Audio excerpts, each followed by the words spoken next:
We are about to learn the story of a man who devotes everything to his slave girls. But first, we need to know about S-rank adventurers. These people are known to possess amazing strength, and they all had the ability to lead people and make the right kind of change to this fantasy world they live in.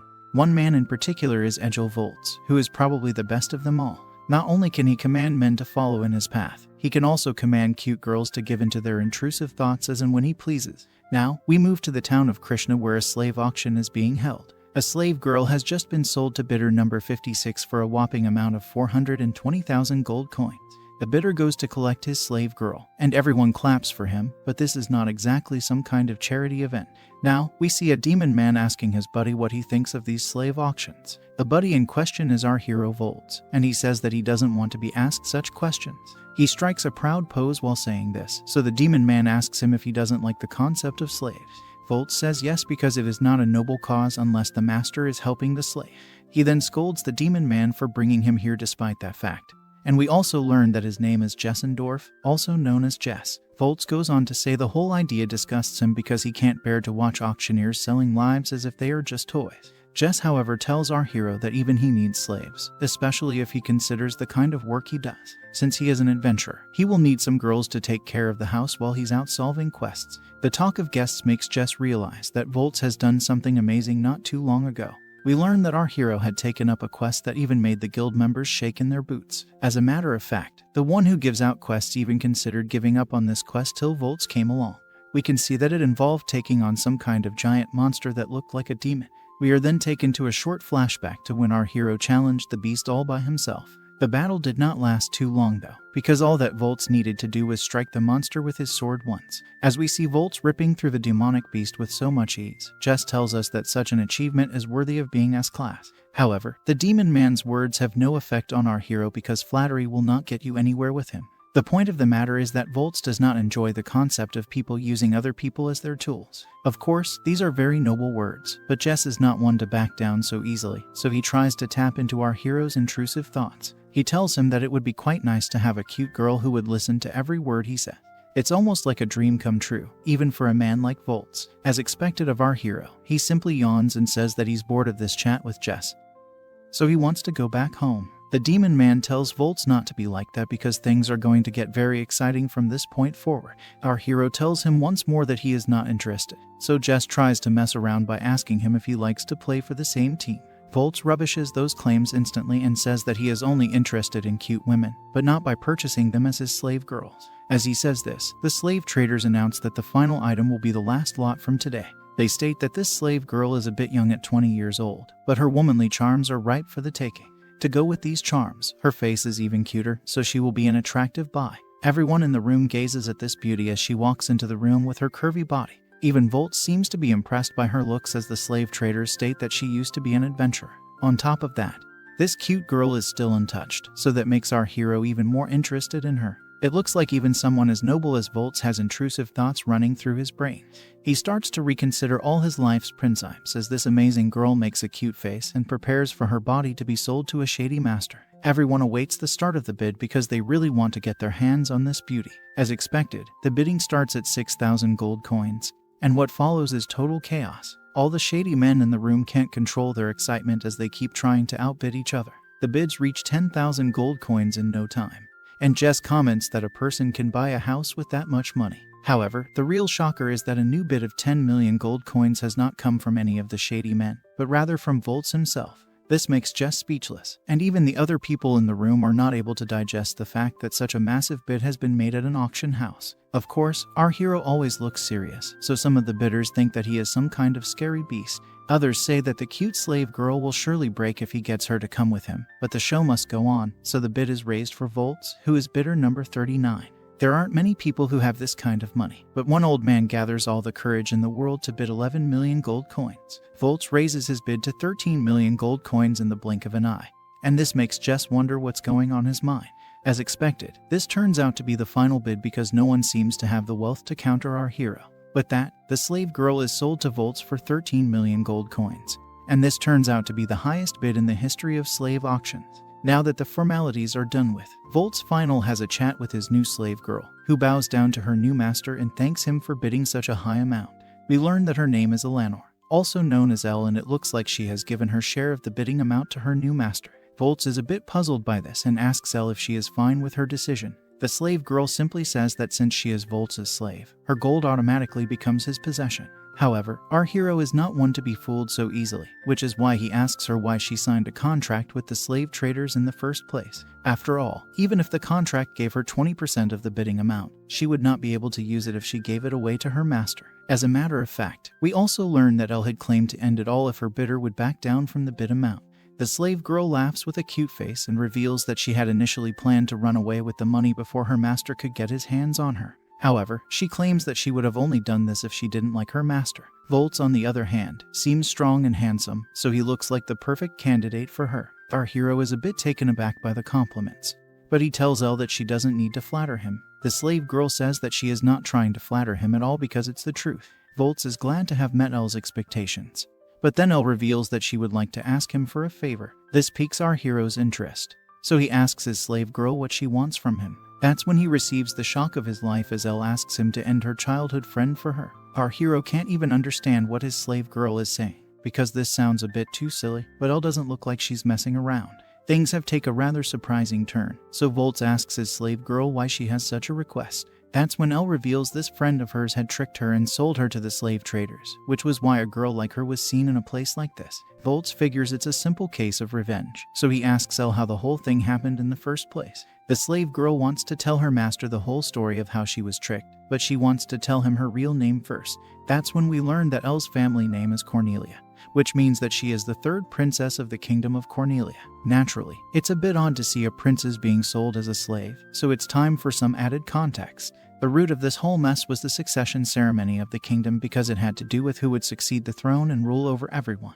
Since Elle has two older sisters, everyone was of the opinion that the husband of the first princess should become the new king. However, the current king, who is Elle's father, had said that he will only allow her husband to succeed the throne and no one else. Of course, the princess had said no to this and ran away from the scene. Since she did not want to take part in this succession, she decided to escape the castle. This eventually led to her becoming an adventurer, and she teamed up with her friends to enjoy a life she would have never been able to live if she remained a princess. Of course, being an adventurer comes with its own set of troubles, but these days were also filled with fruitful achievements, so Elle was happy with her decision to betray the throne. Sadly, all of this changed on the day of her birthday party when she was blindfolded by her friend Selena, also known as Lena. She had told Elle that she was taking her to a secret present, so the princess could not move from where she was seated. As expected, Elle trusted Lena to give her a nice gift, and she was eagerly awaiting what was going to be given to her. However, the present turned out to be a slave collar that was put on her by a slave trader. At first, Elle got excited thinking that it was some kind of special gift, but soon realized that she was betrayed not just by Lena, but also by her other friends Mordred and Kurd. Naturally, she wanted to know the meaning of this, but soon realized that her friends must have been bribed by her sisters in order to ensure she would never come back for the throne. The slave trader who caught her was more than happy with this deal because girls like Elle are hard to come by in his line of business. As she was being taken away, the princess slave shouted out to her friends for help, but it was of no use. As a matter of fact, Lena only smiled at her childhood friend as if this was some kind of sick entertainment. Now, we move back to the present where Elle has become a bit emotional, so she tells her master that this was the basic gist of things. Of course, Volts is appalled to hear such a disturbing story of betrayal, because he would have never imagined royal princesses to stoop so low that they would end up bribing the friends of their own sister. Selling Elle off as a slave was a horrible thing to do, and Volts will not stand for it. Now, Elle begs her master to help her get revenge because she has to teach her sisters and friends a lesson. After all, she can never forgive them for the crimes they've committed against her. She even becomes full of tears as she says this, because she has had to go through some horrible times to get to this point. It's a blessing that she's even alive today, but that was not without the fear of being ended or violated at the slave camp. Each and every day was a scary nightmare for Elle, until our hero came along and bid a ridiculous amount of money for her. It's hard to say no to such a cute face. So Volts hugs his slave girl and tells her that he will do what she wants him to do. He just asks her not to make such a sad face in front of him again. Elle asks him if he's sure about this, but doesn't know how to address him as she doesn't know his name. Volts introduces himself properly to his slave girl and continues to offer her comfort by hugging her. It was from this point forward that our hero had promised not to let Elle wear such a sad look on her face ever again. Now, we move to the nighttime where Elle has dressed into a nice slave outfit. She asks her master how she looks, but there is only one real answer to that. Volts tells her that she's looking very cute and curvy, but also wants to know how many times she's going to make him say such things. Elle says that her master has given his slave girl such nice clothes, so it's only normal for her to ask him again and again. She thanks Volts once again for his kindness, but our hero says that he likes to see her in such clothes, so the pleasure is his. Now that they are done with the cute talk, Volts gets down to the first line of business, which is to take off the slave collar from Elle's neck. He gives her a control device which is known for being able to activate and disable any items that relate to slavery. Elle is a bit surprised to see this, and she asks her master if he is not worried that she will run away if he takes off the collar. He simply says that he would always choose not to be suspicious of others, and instead focus on believing in them, even if they were to betray him later. He has a rather noble way of living his life, and this makes Elle place even more faith in her master. However, she also calls Volts a weird man and says that there's no need to remove her collar. Aur is a bit surprised to hear this, so he asks Elle if this is fine for her as the slave collar can be a scary thing. The princess slave decides to act cute and she gets close to her master, after which she says that she fully trusts him. Elle is also ready to fulfill Volts' wishes, no matter how twisted they may be.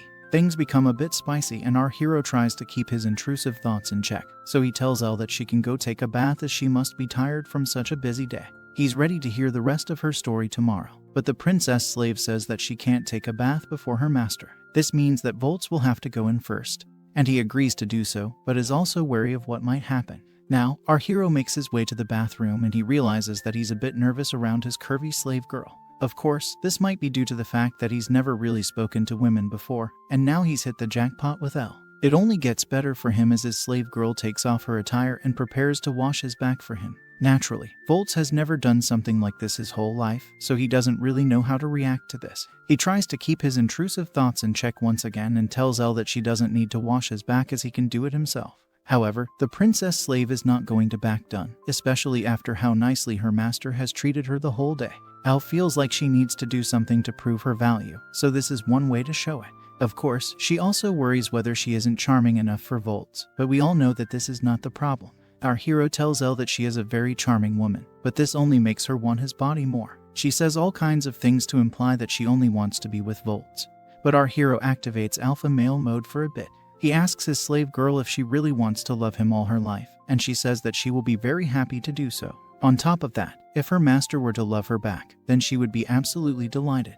These words can do all kinds of things to a man, so Volts tells Elle that she can't take back whatever she has said, even if she comes to regret it later. As of now, she can focus on washing his body, so the princess slave agrees to it. We can see that our hero has a strong build and a lot of scars on his body, so Elle gets excited upon seeing them. She comments on how strong and manly this is, so Volts asks her if wounds are really her thing. Elle comes close to his ears and whispers that she likes all of him, whether it's his wide chest or his thick arms. This kind of talking triggers Volts and his intrusive thoughts take over his mind once again. He says that Elle really knows the words to please a man, so he wonders if she really is as innocent as the slave trader had claimed her to be. This leads to a rather hilarious situation as Elle becomes a little more aggressive in bathing her master, and she asks him if he thinks she is used to flirting with men. He says that isn't the case, but it looks like his slave girl is focusing too much on his wounded areas. Elle says that she will only talk to her master like this and no other man can enjoy her sweet words. Now, Volts takes a look at Elle's eyes and states that he's been captivated by them for a while. He can also feel her soft and comforting breath as her face is close to his. This makes our hero wonder if his slave girl is waiting for him to place his lips on hers. However, he is also scared to do it because he could be wrong. Although that doesn't seem likely in this case. Elle has had enough of teasing her master, so she asks him to be more aggressive with her. Her behavior stuns Volts because she said this just as he had started to hesitate.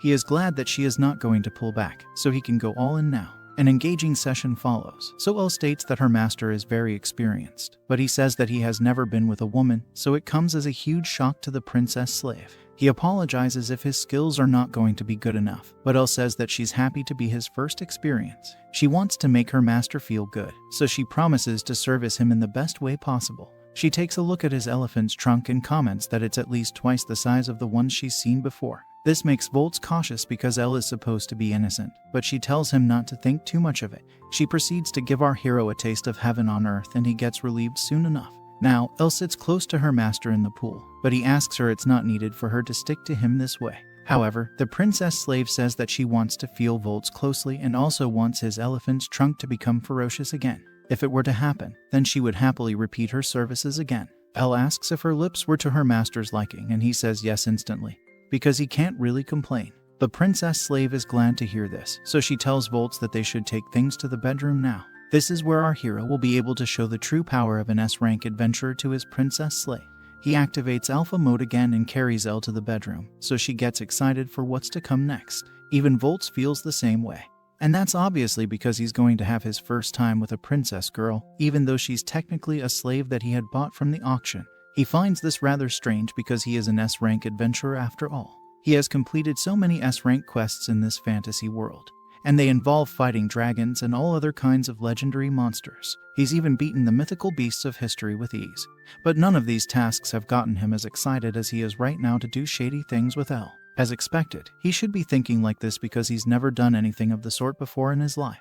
Now, both our hero and his slave girl are in bed, but Elle has an odd look on her face. Volts asks her if all is well, and she says that she's just shocked to see how her master was able to carry her all the way from the bathroom to the bedroom. She gets very tingly and happy because of this, so our hero says they should pick things up from where they left off. In the middle of the violation, Volts says that Elle's body is very girly and curvy, but some parts are pretty firm, probably because she has been an adventurer before being sold as a slave. Elle asks her master if he's familiar with the sights of female bodies, so he awkwardly says no and goes on to ask for her adventurer rank. They put a pause on their shady acts, and then Elle looks for her guild card, which she had left somewhere in her towel. After a bit of looking around, she finds the guild card and we learn that she is rank C. Volts is quite impressed to see this because princess girls are not known to have such a rank. He goes on to ask Elle for her class, and she says it's Saint Force, which is actually a very helpful class. We learn that the people of Saint Force class have the ability to summon holy beasts to fight for them. These holy beasts have attacks that are extremely powerful, but at the same time, the one casting the spells needs to be careful about making the beasts attack in quick succession. After all, this kind of power takes a lot of energy and can drain the caster if done in haste. It is due to the high mana consumption that this kind of class is not very popular amongst most adventurers. Volts comments that Elle really picked out a unique class for herself, but she says that she couldn't help herself as the holy beasts were too cute to resist. Of course, Volts is taken aback to hear a cute girl feeling the same way about a holy beast, but that's just the kind of person Elle is. He thanks his slave girl for her insights, so she also asks him to show his guild card. He guides Elle to the card, and she is shocked to learn that her master is an S-rank adventurer. She can't believe this, especially since Volts is a solo hero, but he tells her that he's been told by many that he is very talented and powerful. However, this presents a different kind of problem to Elle because if her master helps her with the revenge plan, then his reputation as an S-rank hero may suffer due to it. As expected, Volts says that such things don't even matter to him because he can simply leave the kingdom even if he is marked as a criminal. Of course, there's also the fact that he fell in love with Elle from the moment he first saw her at the slave auction. It all makes sense now because spending 13 million gold coins on a slave girl is ridiculous. Anyway, our hero tells his princess slave that he can never say no to her, and it makes her fall in love with him as well. Now that all the chatting has been completed, it's time for the both of them to get down to business. Volts asks Elle if she's ready for this, and she says yes without any hesitation at all. With that, the both of them say I love you to each other and engage in unspeakable acts. In the process, our hero realizes that Elle is indeed as innocent as she had claimed to be, and she is glad that he now knows she wasn't lying to him. Volts is pleased by this because he knows that it must have been hard for Elle to keep her innocence in check, especially since she was with slave traders this whole time. She explains that the slave collar had prevented her from harming her master, but she could protect her own innocence by using other means such as threatening to end it all, which would mean the slave traders not having anyone to sell. Volts unleashes his S-rank elephant on Elle's twin peaks and curvy body, so an intense session follows which ends pleasantly for the both of them. After all is done, Elle says that her stomach feels warm, almost as if there's a baby inside her now. Volts says that if this is the case, then she will become a slave wife. Elle thinks it's a funny term, but she doesn't mind it at all if it means that she can be with her master for life. Our hero realizes that both he and the princess slave are covered in sweat, so they should go take another bath. Elle is ready for it, but she asks her lover boy to carry her in his arms to the bathroom. Volts jokes and comments that his slave likes to make a lot of demands, but Elle simply says that she can't walk properly after what he did to her. She asks Volts to take responsibility for her curvy body and the future it holds with him, so he instantly picks her up and asks her if she is going to be able to enjoy her life together with him. She says yes without a doubt, and the couple becomes even more romantic. Now, Volts carries Elle down to the bathroom, but he knows that her wounds from being betrayed might still be lingering in her mind. At the same time, Elle thinks of ways in which she can please her master even more. Our hero feels that he should find out more about Elle's revenge targets, and the princess slave feels that she needs to learn more ways to please a man. They both decide to head out to the town tomorrow as they are also burning with motivation. We move to the next day as Volts approaches Jess, who is eating some food. He says he has something that he wants to ask the demon man. But Jess is shocked to see Volts like this. After all, he is looking very refreshed and is glowing, unlike how he usually shows himself. The demon man is interested in learning more about Volts' demands, so he asks our hero what he needs to know. He says that he wants Jess to find 3 adventurers from the guild, and adds that they are all rank C. He also states their names as Kurd, Modred, and Lena, after which he specifies that they are 2 men and 1 woman. Jess is intrigued by the fact that an S-rank hero is looking for C-rank adventurers, so he takes a pause. Volts asks the demon man if there is a problem, and he says yes because his radar only involves high-rank adventurers. He doesn't usually look for information on lower ranks. And on top of that, he doesn't even know where the hangout spot is for these people. Despite these issues, Jess says that Volts have to wait for 1 week before he can come to him with results. Our hero is pleased by this answer because it's fast enough for him, since Jess doesn't need that much time for this request. Volts decides to give him one more task. This one is a bit more unorthodox as he asks the demon man to get him in touch with a slave trader, and that too, a person who deals in human slaves, both men and women. Of course, it's not normal to hear such a thing from Volts, so Jess takes a moment to digest what he has just heard. He puts 2 and 2 together, so he asks our hero if all of this is because of Elle, whom he had bought the other day in front of him. Volts has no shame in saying yes and reasons that she had asked him to do this for her as a favor. However, the main reason behind this is that our hero wants to do it out of his own free will. We learn that Elle still gets nightmares from her past as a slave girl, and Volts got to see it in the night when they were sleeping in the same bed. Our hero wants to free his princess slave from the nightmares of her past that still haunt her today. Jess is a bit cautious after hearing this, so he advises Volts not to trust slaves too much as they can be unreliable. He even tells our hero that he should not experience another betrayal, which means that something bad had happened to him before. This clearly affects the S-rank fighter, as he fumes over it and looks at Jess with a raging passion. He demands to know who told the demon man such a thing, but he simply answers that it was nothing more than a passing rumor. However, judging by the reaction Volts just gave, it looks like there's some truth to that rumor as well. Volts doesn't want to waste time on silly topics, so he tells Jess to zip it and only focus on the work he is giving him. Our hero orders the demon man to report any leads that he finds on an immediate basis, so he agrees to do so without any further comments. With that, Volts steps out of the inn and wonders how Elle must be doing over here. After all, slaves are not seen in the best light by the regular folks of this town. We now switch to the princess slave, who is in a library and going through some books. She seems to have found the book that she was searching for this whole time, and she takes a good look at it to confirm if it is what she wants. The name of the book suggests that it's about a noble lady who acts on her intrusive thoughts with a muscular night boy. On top of that, there are 4 volumes to this book, which means that it's in very high demand. It turns out that both volumes 3 and 4 are available in this library, so Elle figures that she should buy them now to make the most of the opportunity. She goes to the counter to pay for the books, but the man selling them notices how cute and curvy Elle is. He also has some muscles, so he asks the princess slave if she likes what she sees. Of course, his eyes look like they're filled with intrusive thoughts.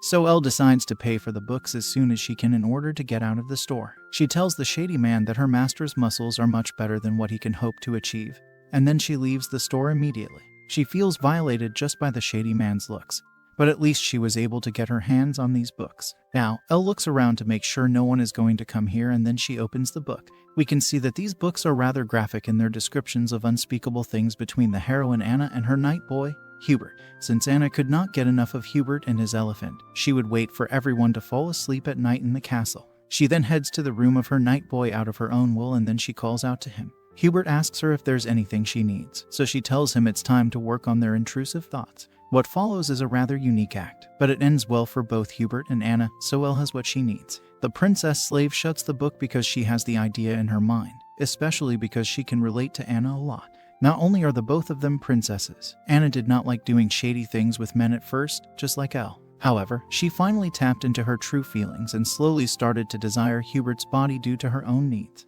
Elle is also like this because she has a lot of desire for Volts and his elephant's trunk as well. After realizing how she can use her twin peaks in more ways than one, Elle figures that she now has a new move to try in the bedroom.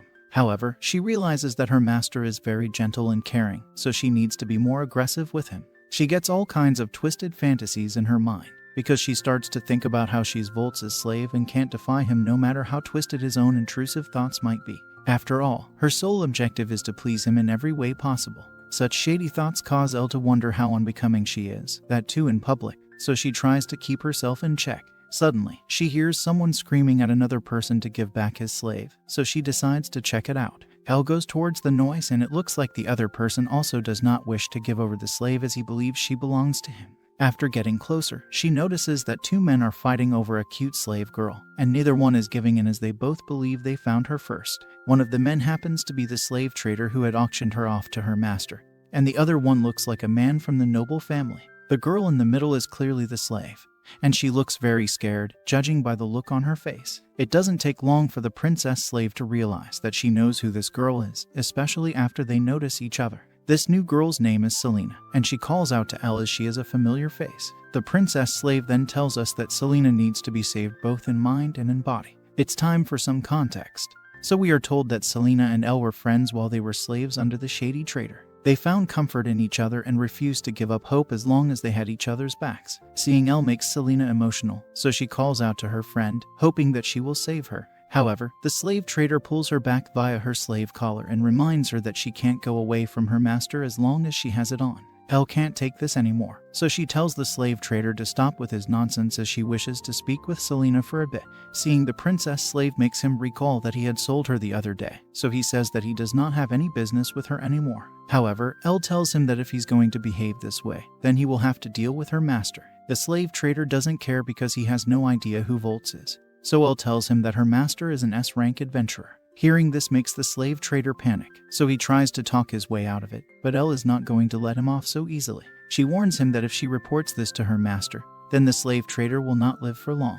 Of course, it's not like Elle is useless as a fighter, so she prepares to teach him a lesson with her own powers as well. The princess slave has no problem in taking matters into her own hand, so the slave trader figures he shouldn't take the risk. He allows Elle to have a word with Selena and tells her to be quick. The girls hug each other after such a long time, and Selena breaks down upon finally being with Elle again. The princess slave asks her if she's alright, but the only thing Selena can say is that she was very scared when she was all alone. Elle tells her not to worry because she will keep her safe now, but she can recall that Selena is supposed to be very brave and strong, so this is not like her. We are now taken to a flashback where we see Elle crying over something that had happened to her. Selena calms her down and also calls her a crybaby for making such a fuss. Elle says that she's scared of what might happen next to her, so Selena comes close to her in order to reassure the princess slave that all will be well. She says that she will protect Elle with all that she's got, and this is more than enough to give the princess slave the courage she needs. The smile on Selena's face alone was the source of hope for Elle, so she owes her for the support. We are back to the present now, and Elle states that she will be the one to protect Selena now. She asks her friend what happened, so Selena points to the noble man and reveals his name to be Earl. We learn that Selena was sold to him, and from the looks of it, Earl seems to have a kind and calm face. However, that is not the truth as he is a devil in disguise. As a matter of fact, he likes to hurt Selena even while smiling, which is rather twisted for any kind of man. He would not stop with his horrid acts, and it became too much for Selena to keep up with, so she tried to run away from the scene. However, this was of no use, as Earl was able to track her down with ease by making use of his noble status. Elle can't stand to hear this, so she asks Selena if Earl did anything else apart from harming her. Selena says no, which means that she is still an innocent maiden. This is good enough for Elle to make a stand, so she asks the slave trader if he will be in charge of Selena during the slave auction. He says yes, so she asks when the auction is happening. Keeping everything in mind, he says that it should be a week from now, so Elle tells him to promise her that he will not lay a finger on Selena till then. The slave trader tries to act shady by saying Elle will need to fill a contract for him to make that kind of promise. The princess slave is not here to play games, so she looks at the slave trader with serious eyes and orders him not to lay a finger on Selena till the date of the auction. The slave trader figures she is not messing around, so he says that he was just joking and will honor his promise to keep Selena out of harm's way. Elle reminds him that Selena is no longer a maiden when she sees her next. Then the agreement between her and the slave trader will be as good as broken. He agrees to her terms, but then asks if she intends to buy Selena as her own slave girl. That's when Elle states that she will most definitely return for her friend and purchase her at the auction. Come to think of it, Elle can end the slave trader now and take Selena with her, but she could risk her friend's life by doing so. The only way to get Selena fair and square is to purchase her at the auction, so Elle keeps her calm and sticks to her word. Of course, this doesn't go down well with the Earl, who is shocked to see a princess slave trying to buy his own slave from him. He asks her if she is trying to get in his way, but she is not afraid of him, so she says yes and declares that she will not allow him to do as he pleases with Selena. Earl tries to act scary by saying he is the one who will own Selena, as he seems to have an interest in her. The slave girl is not too pleased to hear this, but Elle urges her to wait till the day of the auction because she will definitely come to save her. The slave trader is not too happy to see Elle like this, because she is acting like a princess even though she was sold off as a slave only one day ago.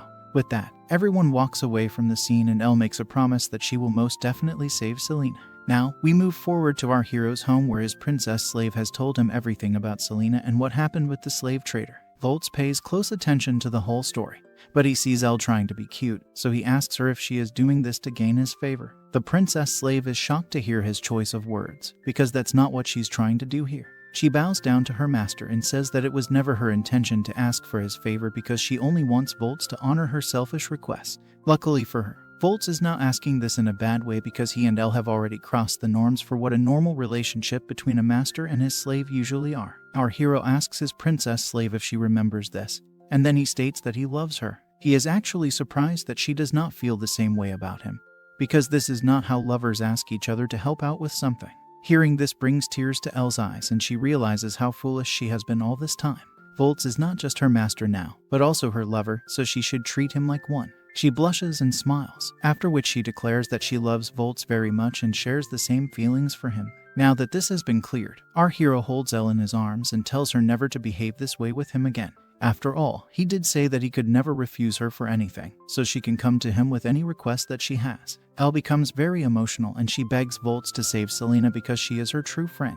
Our hero says yes without even a moment of hesitation, and then we see the couple having a nice meal with each other. Volts asks Elle when the auction is going to happen, so she says a week from now, but also mentions that there is one more person who is going to bid on Selena. Volts wants to know who is competing against them, so Elle reveals it's Selena's former owner, Earl. Our hero realizes that this might be tough because a man like Earl will have access to earnings from the royal family. Elle gets worried and asks her master if this is going to be a problem, but he asks her not to make such a face as all will be fine. However, in his mind, he thinks of a way to get Selena because he did just spend 13 million gold coins on Elle. At the moment he has around 4 million gold coins in his account, but that is by no means a small amount. Even so, Volts knows that he should not take the risk, so he thanks Elle for the meal and suggests that they should go out on a quest once she's done eating. The princess slave is a bit confused at first, but then Volts explains to her that they are going to rack up a fortune by completing quests until the day of the auction. Once that is done, they can go save Selena, which gives hope to Elle. She smiles and blushes yet again, after which she agrees to help her master on this mission. To kick things off, Volts takes on all kinds of quests, and the first series that he has picked is rather intense. He has to slay 5 goblins, hunt a ghoul, capture a morphal beast, slay 5 drake beasts, and finally hunt a red dragon as well. Basically, these are 5 conditions merged into one quest, but that means that the bounty should also be as high. Volts takes Elle with him on his horse and realizes that one of the tasks isn't a rank mission, but that should be fine because they have a week to get the job done. Elle is also confident that they can complete these tasks and use the money to save Selena. The couple gets everything in place from the guild, and then they set out on the horse, but not before the reception boy Havalik gives something to Elle. Our hero is curious to know what it was, so he asks his princess slave about it.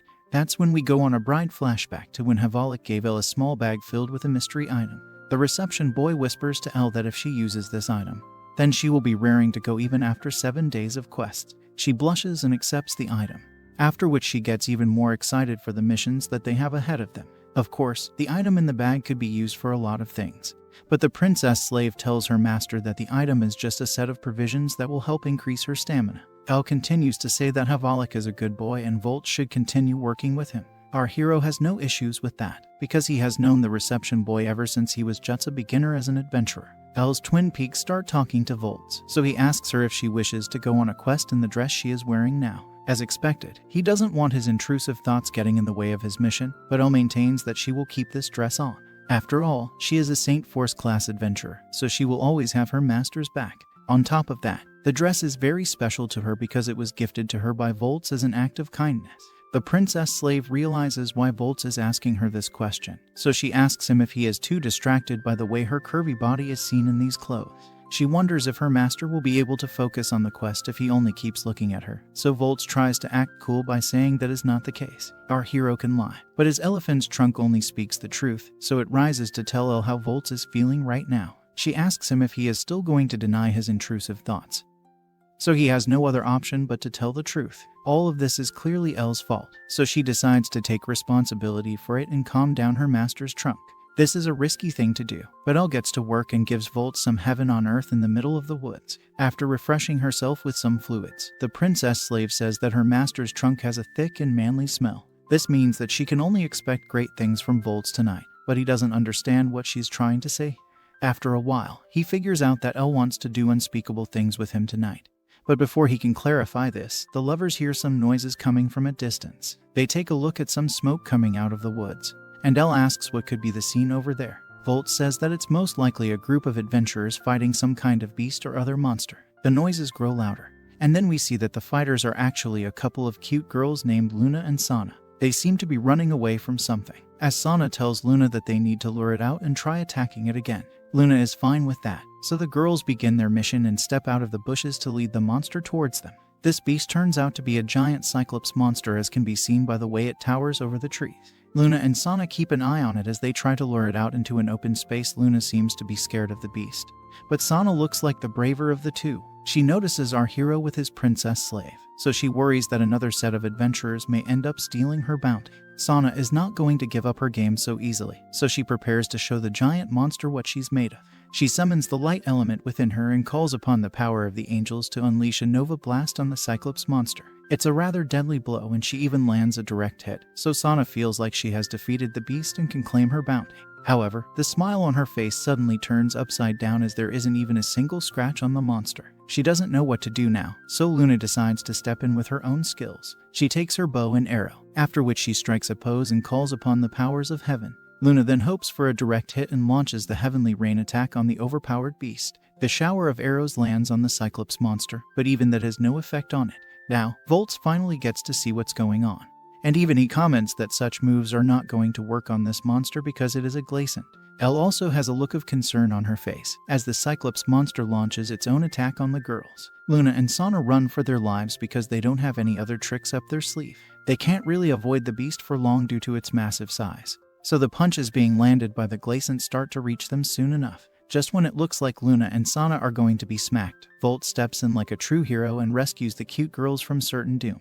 He and his horse manage to make it just in the nick of time, and he asks the girls if they're okay, but we can see that he's grabbing Luna where she doesn't need to be grabbed. On top of that, Sana tells him not to try and steal their game even though they clearly don't stand a chance against the glaciant. Our hero comments that Sana has a loud mouth on her, but Luna asks him not to grab her twin peaks with such passion. Sana calls out Volts for being a creep, but he says he's not really doing this on purpose. Meanwhile, Elle decides to take on the Cyclops monster, so she stands in close range and begins chanting a spell. She summons an army of Fenrir wolves, after which she commands them to attack the glaciant with all they've got. The intention is also to lure the monster away from Luna and Sana, so the white Fenrir wolves circle around the giant beast to distract it. However, the problem is that Elle uses up too much of her mana in this process, falls to the ground.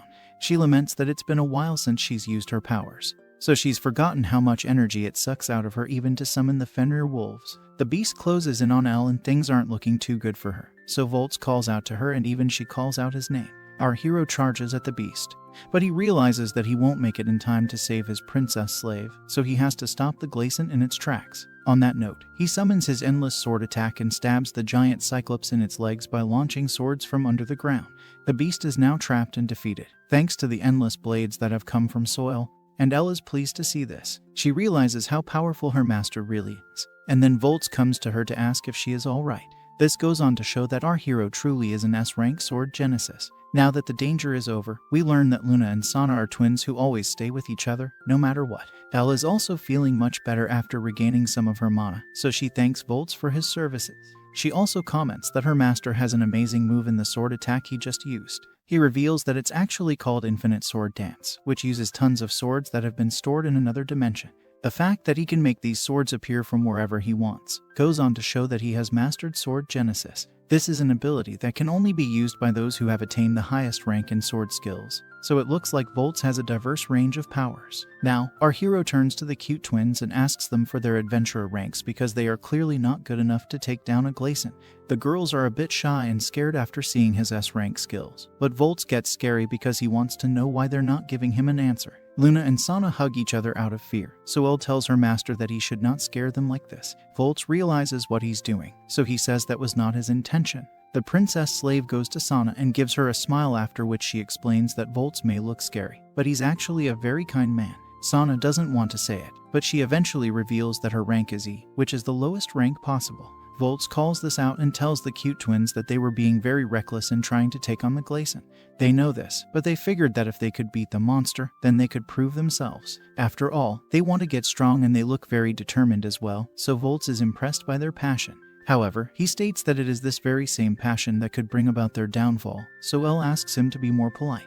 Our hero figures he should help out the cute twins, so he asks if they want him to show them how to fight. They make some odd faces, so he asks why they're giving him such looks. After all, it would be the best thing for these girls to learn from a skilled fighter like Volts. But then Sana and Luna get into a discussion with each other. Sana doesn't like the look of our hero, and she tells Luna that it's not going to be of any use as he might just take all their money after teaching them some useless tricks. Luna comments that they don't have any money to pay in the first place, so Sana tells her that Volts will sell them into slavery if they don't pay him. This makes Luna scared in a funny way, but then Elle shows up and tells the girls that Volts would never do such a thing. Sana wants to know what makes her so confident in this.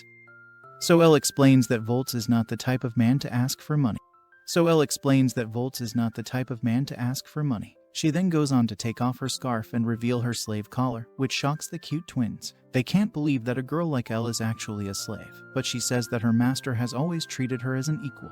He has never asked for a price whenever Elle has come to him with any requests. So she asks the cute twins if they still have some kind of issue with her master. Luna and Sana look at each other for a second and then they rush past Elle towards Volts. They both bow down to our hero and ask him for his help. Volts is unable to believe this sudden change in attitude, so he asks Elle how she was able to pull it off. The princess slave simply smiles and says that it's in her nature to do so. Now, the team sets up a camp and enjoys a meal with each other where some tasty meat is being roasted. Sana is overjoyed to eat such good food and she declares that she's been starving for so long. Luna agrees that the food is tasty, but she also asks her sister to behave herself. Volts has no problem with this, and he can see how alike the cute twins are. We learn that Sana is a priest girl and Luna is a mana archer girl who blushes way too easily. Volts tells the cute twins that he'll teach them how to fight while on his quest, so he asks them to join him and Elle. He also asks the girls to take their share of the bounty for beating the Glacian, but they say it's fine because they've already had such a nice meal. After all, they only want to get stronger, so they don't need money or rewards right now. Sana takes another helping of meat, so Luna tells her that she's eating way too much for her own good. However, Volts tells them to help themselves to as much food as they want. Now, it's time for bed, and we can see both Luna and Sana sleeping together in a cute pose. Elle takes a sneak peek and comments that they look very sweet in this sensitive position, and then she goes back to her master. Of course, Volts knows that the cute twins are probably sleeping so well because they had deprived themselves of food and sleep all this time in order to get stronger. That's a rather odd reason, so Elle wonders what could have made Sana and Luna resort to such methods. Our hero says that it can only be something like a purpose or an objective that requires the twin sisters to be strong. The princess slave states that if this is the case, then both Luna and Sana are a lot more mature than she is. The reason behind this is that at least Elle has an S-rank hero like Volts who is there to keep her safe. The cute twins only have each other to look out for, so they're fighting an even tougher battle. However, Volts tells her that he'd much rather prefer if the girls were like Elle and asked for help rather than trying to do everything by themselves. After all, he has the power to get things done for them, so they should allow him to help with their mission. However, if they don't even ask him for his strength, then there's nothing that he can do. Elle notices that her master feels bad for the cute twins, so she goes up to him and hugs him from behind. The princess slave says that she wants to walk the same path as our hero, even though he doubts his own decisions from time to time. Of course, getting so close to Volts can only lead to his intrusive thoughts taking over, so he looks at Elle with a burning desire, as does she. They are about to lock lips and get down to business, but then Volts stops Elle in her tracks, which confuses her. She wants to know why her master is not unleashing the beast within, so he explains that there are two girls who are asleep right next to them, so it might not be the best idea to do unspeakable things to each other right now. The princess slave is not too happy to hear this, because she wants to use the skills that she learned in the shady books earlier. However, she has to obey her master, so she says she will do as he says and will not demand for anything by herself. However, if Volts decides to change his mind, then she will be more than happy to do what is needed to be done. Our hero tells his princess slave that he will not push her to do anything she doesn't want to, and suggests that they should go to bed now. The couple gets ready to get some sleep, but it looks like Volts is having some issues. Elle asks him if he's alright, but he keeps saying that it's very hot for him in this tent. The princess slave takes a look at him and can see that he's sweating a lot, so she says that she should wipe the sweat away with her curvy body. Of course, she positions herself in a way that her twin peaks are right in front of her master's face, and this leads his elephant's trunk to rise with passion. It doesn't take long for Volts to let his intrusive thoughts take over, and then he grabs his slave girl to dominate her. Elle asks her master if he has decided to change his mind after what he had just said a few minutes ago, and the look on his face says it all. Volts only has one thing in his mind now, and he will do whatever it takes to get it. Elle blushes and smiles at the same time because her master looks like a hungry beast who is aiming at his prey. We now learn that the princess slave had put something in our hero's coffee, which is presumably the item she had taken from the reception boy earlier. It clearly seems to have done the trick, as Volts wants to violate Elle without any mercy. He tells her that they can't make any sound at all, but she says that she can't make that promise if he unleashes the beast upon her. What follows is an intense session that can't be put into words, but it looks like these acts have woken up Sana from the next tent. She peeks in on our hero doing unspeakable things to his princess slave and wonders what these acts are called. She's surprised that they're so loud even when she and Luna are right next to them, and she also wonders if Volts' trunk can fit inside Elle's abyss. She can't help but continue to watch them, and this causes her own intrusive thoughts to take over her mind. Now, we move to the next morning and we can see that Sana has not slept very well due to her constant yawning. Luna asks her if she is having any trouble sleeping, so she says that it's something like that because she can't tell her sister the truth that she was peeking at Volts and Elle going at it.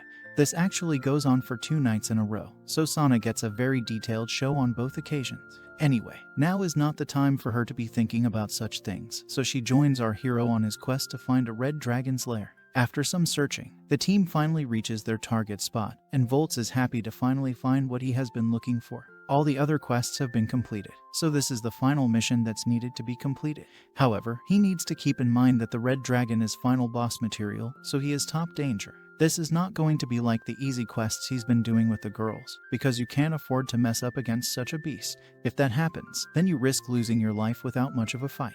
Of course, this is not what Luna and Sana want to hear, so they ask our hero not to scare them with his serious words. Volts tells them to simply keep all their training in mind because that had helped them come out on top against the monsters in the previous quest. As a matter of fact, he even tells the cute twins that they have done well so far as per their training. This gives them hope, so they become happy and rejoice upon hearing Volts' comment. However, before they can celebrate their achievement any further, the team can hear something nasty walking nearby. Elle wonders what it could be, but Volts tells all the girls to be quiet for now. They take a closer look and find not 1, but 3 drake dragons right in front of them. The good thing is that the dragons have not noticed the team, so they have the upper hand.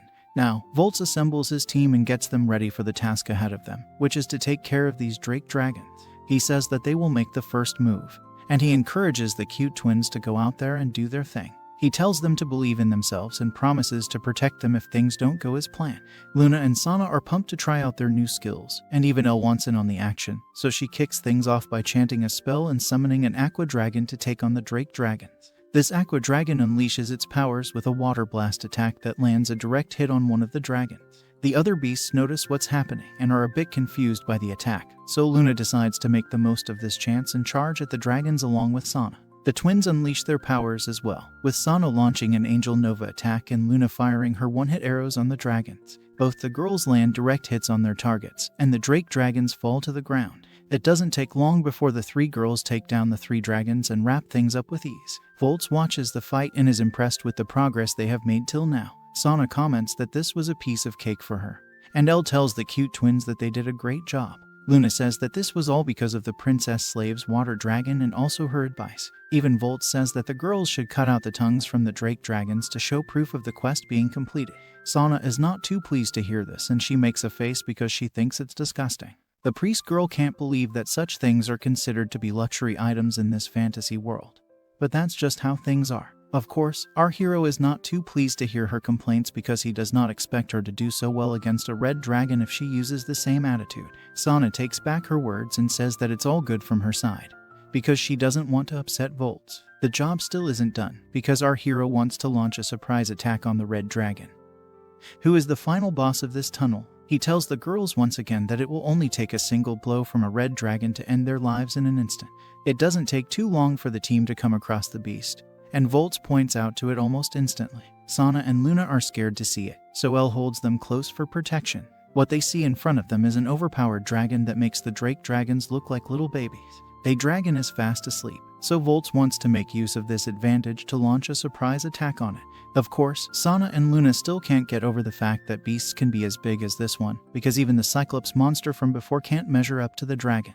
Of course, Volts has dealt with many dragons before, so he tells the cute twins that while these beasts might look scary, there is a very simple way to attack them. The only thing that they should watch out for is the fire blaze attack that can burn them to a crisp. Sana is actually excited to hear this, because she thinks that dragons breathing fire is really cool. However, Volts tells her that she can become ashes if she doesn't take care over here, and this changes the look on her face. He tells Elle and the cute twins that a dragon will always raise its head before launching a fire attack, so they should watch out for this movement in order to be prepared to dodge it. Now, Volts mentions his plan of attack, which is to go for the limbs first, so that he can lure the beast towards him. Suddenly, the dragon wakes up and has a dangerous look in its eyes, so it gets up and prepares to fight everyone in front of him. The beast is massive, so Volts figures that he should charge at it if he is to keep the girls safe. The dragon launches its claws at Volts, but he's able to counter it with his sword. His strength is amazing, and he's happy to now make the dragon come after him rather than the girls. Sana decides to offer some support by summoning her light element and unleashing her Angel Nova attack on the beast.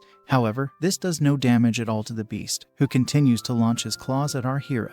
Volts is able to fend him off for now, but the dragon is becoming restless, so he might need some supporting magic. He tells Sana to chant this magic, but she is a bit unsure of that order. This is not the time to doubt someone like Volts. So he tells the priest girl that assessing the situation with accuracy is a key factor when it comes to winning any battles. He continues to hold off the dragon, so Sana realizes that she should do as she's told. However, before anything else can happen, the dragon raises its head, which means that it's about to unleash the fire blaze attack. Just like that, the beast breathes a massive amount of fire and targets everyone in the dungeon to land a direct hit. Volts has to spring into action, so he grabs Sana and takes her away from the line of fire, and even Elle does the same to keep Luna safe. The damage caused by this fire blaze attack is outstanding as it burns through everything in its path. The dragon strikes a pose and roars like a demon, which means that it's not going to stop with its fire blaze attacks. Things are not looking good for the team, and the girls have worried looks on their faces, so Volts has no other option but to use his trump card. He holds Sana close and then unleashes his endless sword attack. The blades attack the dragon from the ground and cause a good amount of damage to its body. With the swords holding it down, the beast is unable to move. Volts wants to see what the girls can do, so he tells Luna and Sana to attack the dragon now that it can't hurt them anymore. Elle also decides to step into the game and she unleashes her Aqua Dragon once more. Luna takes out her one-hit arrow and launches it onto the beast right after the water blast attack. Both the princess slave and archer girl land direct hits on the dragon, but Sana is not able to land an Angel Nova attack. Of course, this is not enough to take down the beast, so it raises its head for another fire blast. This time, the girls are ready for it, so they remain steady till the dragon unleashes its flames. They manage to remain alive, but the flames start to take over the dungeon as the damage is too much. The girls know that they can dodge the attacks if they just pay enough attention to the dragon, but the problem is that their mana points are being drained this way. At the current rate, they might even run out of MP before they defeat the dragon. In the middle of this, Sana says that even she wants to fight, but her confidence is low because she was not able to hurt the dragon even with her best move. Volts notices this, so he holds the priest girl's hands and tells her to chant the most powerful holy magic spell she knows. This is a bit too confusing for her, but our hero says that she needs to stop with all her sad feelings. He wants Sana to gain confidence, so he tells her that today she is going to take down a red dragon. This gives her some hope. But the problem is that she won't be able to chant her most powerful spell with the amount of mana she has right now. Sana is not sure if she can unleash the finisher move because she would love to take down this dragon even as Elle and Luna try their best to take it down. Luckily, our hero tells the priest girl that he'll share some of his mana with her to allow her to unleash the spell. Sana is shocked to hear this, but Volts gives her his power so that she can do this for herself. She can feel our hero's warmth flowing into her, but this is not the time for intrusive thoughts to take over, as she tries to ward off her shady intentions. The red dragon prepares for another fire blast since that's the only thing it can do with the swords holding it down. Elle and Luna worry because this time, they have nowhere to hide from the damage. It's at this very moment that Sana uses our hero's powers to start chanting her ultimate spell, and she summons the Angel of Judgment to unleash her attack. A massive surge of energy takes over her body, and she prepares to launch her finisher move with Volts guiding her from behind. He urges the priest girl to give it her all. And then Sana fires her Holy Judgment spell on the dragon. The ultimate angel drops down from the heavens, which shocks the dragon, and then he decimates the beast with a beam of unlimited energy. The light is blinding, and it manages to defeat the red dragon with full force. The beast falls to the ground right in front of Elle and Luna, and they are amazed to see that Sana was able to pull this off. As expected, the priest girl almost faints, so Volts has to hold on to her and ask if she's alright. It turns out that it was Sana's first time using a spell of such a high scale, which is why she's not got much mana left inside her. Our hero comforts her by saying that he might have given her his mana, but it was Sana's skills that helped her pull off the ultimate finisher move. Sana is barely able to hold on to her own breath, but she is glad to hear that her own abilities helped her take down an overpowered dragon. Elle and Luna rush to Sana to see if she's fine. And Volts tells the girls that she's going to be okay, it's just that she has used up too much mana, so she needs to rest for a bit. As a matter of fact, even our hero feels a bit tired after giving Sana his powers, which means that it really takes a lot to summon the Angel of Judgment, since he needs to take care of the priest girl. Volts asks Luna and Elle to collect the scales of the red dragon, so they get to work. The slave princess tells her master that he doesn't need to worry about anything now, so he can rest and leave the rest up to her. As Elle and Luna go to the fallen dragon, Volts picks up Sana in his arms and comments that even though she likes to act all tough and feisty from the outside, her sleeping face is very cute and adorable. Now, the team moves out of the dungeon and back into the camp tents to recover from the massive strain of the quests they just completed. Volts says that he'll watch over Sana, so Elle and Luna can go take a bath with each other. The moment they leave the scene, Sana wakes up and greets Volts with respect. Our hero comments that the priest girl should go and join the others in the bath, but she says that she wants to talk to him about something private, which was why she was only pretending to be asleep. Sana now asks Volts if she and Luna can grow even stronger than they are now if they were to continue with their training. Our hero tells her that as long as she keeps up the effort and doesn't give in to fatigue, then she and her sister can become much stronger than they are right now. However, the priest girl needs to know that there is an upper limit to her abilities, and the same logic applies to Luna as well. He becomes a bit curious, so he asks Sana if she ever plans to switch classes, but she says no without any hesitation. As a matter of fact, she is so sure of this that she says neither she nor Sana will ever change their classes even time were to come to an end. Volts can see the passion in her eyes, so he decides not to pry much further into the reasons behind this. His only request to Sana and Luna is that they should not push themselves to the point where they end up hurting themselves. The priest girl agrees to our hero's terms, but she has one more question that she wishes to ask him. Sana bends down and assumes a spicy pose, after which she asks Volts about his relationship with Elle. Our hero is surprised by the sudden curiosity. That too from a priest girl, so he asks her why she wants to know this. Sana wants an answer first, so he says that he and his princess slave are like lovers at this point. He blushes as he says this, which amuses Sana, but now she knows why they were doing lewd things even with the cute twins sleeping right next to them. Of course, this shocks Volts, because he did not think that Sana would watch such unspeakable acts in front of her. The priest girl is glad to have seen these things because she has intrusive thoughts of her own, but she is confused about the dynamic between Volts and Elle. If she is the princess slave, then why is she always the one in charge when they do shady things to each other?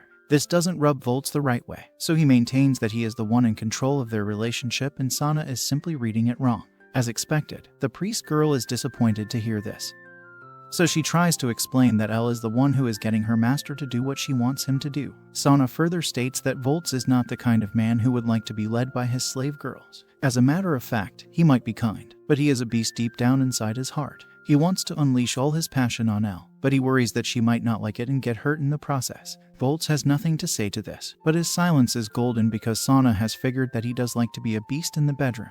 Now, the priest girl comes up with an idea, and she says that she will teach Volts how an S&M relationship works. She is willing to do this because even our hero was kind enough to teach her and Luna how to fight.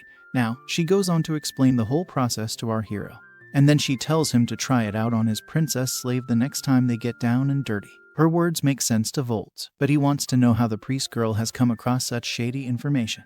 She goes on to say that she read about it in some of her favorite books, which makes sense because even Elle was doing that back in the city. Volts is shocked to learn that such things can be found in the books of this fantasy world, because Earth is known for having tools like these. Now that she's done with her lesson, Sana tells our hero that he can consider this to be a part of paying off a little bit of the massive debt that the cute twins owe him. The priest girl says that she will also go for a bath now, and then she takes a towel for herself. Before she leaves the tent, she asks Volts one more question. Basically, she wants to know that if in the future, she and Luna come across a problem that they can't solve, even after using all the tricks they have up their sleeves, then will Volts be willing to help them out? He says yes without even the slightest bit of hesitation. And this pleases Sana, although she prays that such a day should never come to her. She says goodbye to our hero and heads off towards the bath, and even Volts waves his hand as a show of friendship. Luna and Sana get done with everything and they set off on their own journey. And even though Volts was hoping to run into them at some point in the future, that didn't happen to be the case as they were never sighted again since that day. After the cute twins leave, it's up to both Volts and Elle to finish off a few more quests to gain extra cash. Of course, this doesn't take much of an effort because our hero was capable of taking down the red dragon all by himself. Once they get done with everything, the couple heads back home with the bounty they have earned so far. Volts and Elle sit down with each other and calculate the total cash that they have made. It's a total of 850,000 gold coins, which is a lot of money. If Volts puts this together with the money he already has in his account, then he has 5 million gold coins. He tells his princess slave that 5 million is the highest bid that he can place.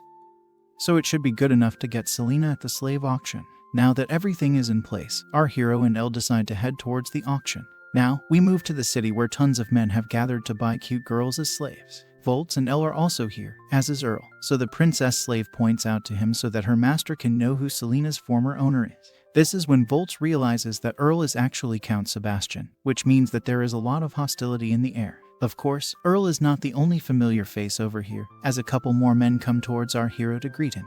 They turn out to be Jess and Havalik, so Volts figures they couldn't help themselves to a show that most men would not want to miss. Jess says that even though he is interested in slave girls, the real reason he's here is because he has intel on the 3 people that Volts had asked him to do his research on. Our hero is pleased to hear this, so he tells the demon boy that they will talk about it once this auction is done. The reception boy asks Volts if he is here to buy another slave, and he says yes, but that's not all. Our hero openly states that if he is not able to get Selena the right way, then he will take her by force if push comes to shove. Jess tells him it's not as easy as it might sound. And Elle backs up the demon boy by saying Volts will be expelled from the city if he were to try such a thing. Our hero doesn't care for these basic rules, but Havalik tells him that he won't be allowed to enter any city that has slave auctions if he gets caught doing something shady over here. Suddenly, the auction begins, so the reception boy shifts his attention to the show. We keep seeing slave girls coming and going with all the men bidding for them like hungry animals. This is a bit too much for Elle to watch, so Volts asks her if she would like to go outside till the auction is over. After all, she does have some painful memories associated with this place, but the princess slave says that she will stay here right till the end because she owes that much to Selena. The slave trader now moves on to the next girl, and Elle points out to her master that she is none other than Selena. As expected, her opening price is 300,000 gold coins, and the opening bids start to flow in. Of course, Earl doesn't want to waste any time, so he opens with a bid of 1 million gold coins. Luckily, Volts is ready to counter him, so he raises his bid to 1.5 million gold coins. This shocks everyone in the room, and the bids continue to come in, so Selena figures that the man sitting next to Elle must be her master. Earl is not going to back off so easily, so he raises the bid to 3 million gold coins. Volts has reserved cash, so he lets the bids cross 4 million gold coins. The situation becomes intense, as Earl bids 4.5 million gold coins, and now Volts begins to sweat. After all, he doesn't really have much left in the bank, so he hopes this is the last bid from his opponent. He raises a bid for 5 million gold coins, and prays that Earl does not compete against him anymore. However, the evil noble raises a bid for 6 million gold coins without any hesitation. And for the first time in the story, we see our hero in a spot of bother. This shocks everyone in the room, as even Selena feels her hope slipping away as Volts remains silent when the auctioneers ask for another bid. Elle looks towards her master, but he says he doesn't have any money left in the bank. The princess slave begins to cry and asks Selena to forgive her, but it's our hero who feels the worst. After all, he was the one who had promised Elle that he would never bring tears to her pretty face again. Volts figures that he has no other method left but to take Selena from Earl by using force. He prepares his plan of action, but then he hears a voice bidding 6.5 million gold coins for Selena. To his shock and surprise, the man with the bid is none other than Jess, who looks very serious about his offer. Our hero wonders if the demon boy is having his own intrusive thoughts take over, so he asks him why he's doing this. Jess simply tells Volts that he's helping him win the bid for Selena. If he can gather all his reserves, then he alone can bid up to 10 million gold coins. Earl is not pleased with the way things are going, so he offers a bid of 7 million gold coins. Jess counters it right away and tells Volts to consider this as an investment from him. Our hero doesn't get what this means, so the demon boy explains that he wants Volts to help him out with some work of his. Of course, he wants to pay a fair price for this work, so he decides to help out with the bid. Also, it would be a huge problem for Jess if Volts gets expelled from the city for using force. Havalik also decides to join in on the action, and he says he can add another 2 million gold coins if push comes to shove. Volts doesn't know how to repay this kindness, but he is grateful to have such friends in his life, so he thanks them for their support. The bidding war is not over though, as the price has reached 9.5 million gold coins. Earl is yet to give up, so our hero and his team decide to test his funds and his patience. Havalik takes his excitement a bit too far and dares Earl to keep pushing the bid as he wants to see if the evil noble can go till 20 million gold coins. This would be a bit too much even if Jess and Volts combine their funds, so they tell him to calm down.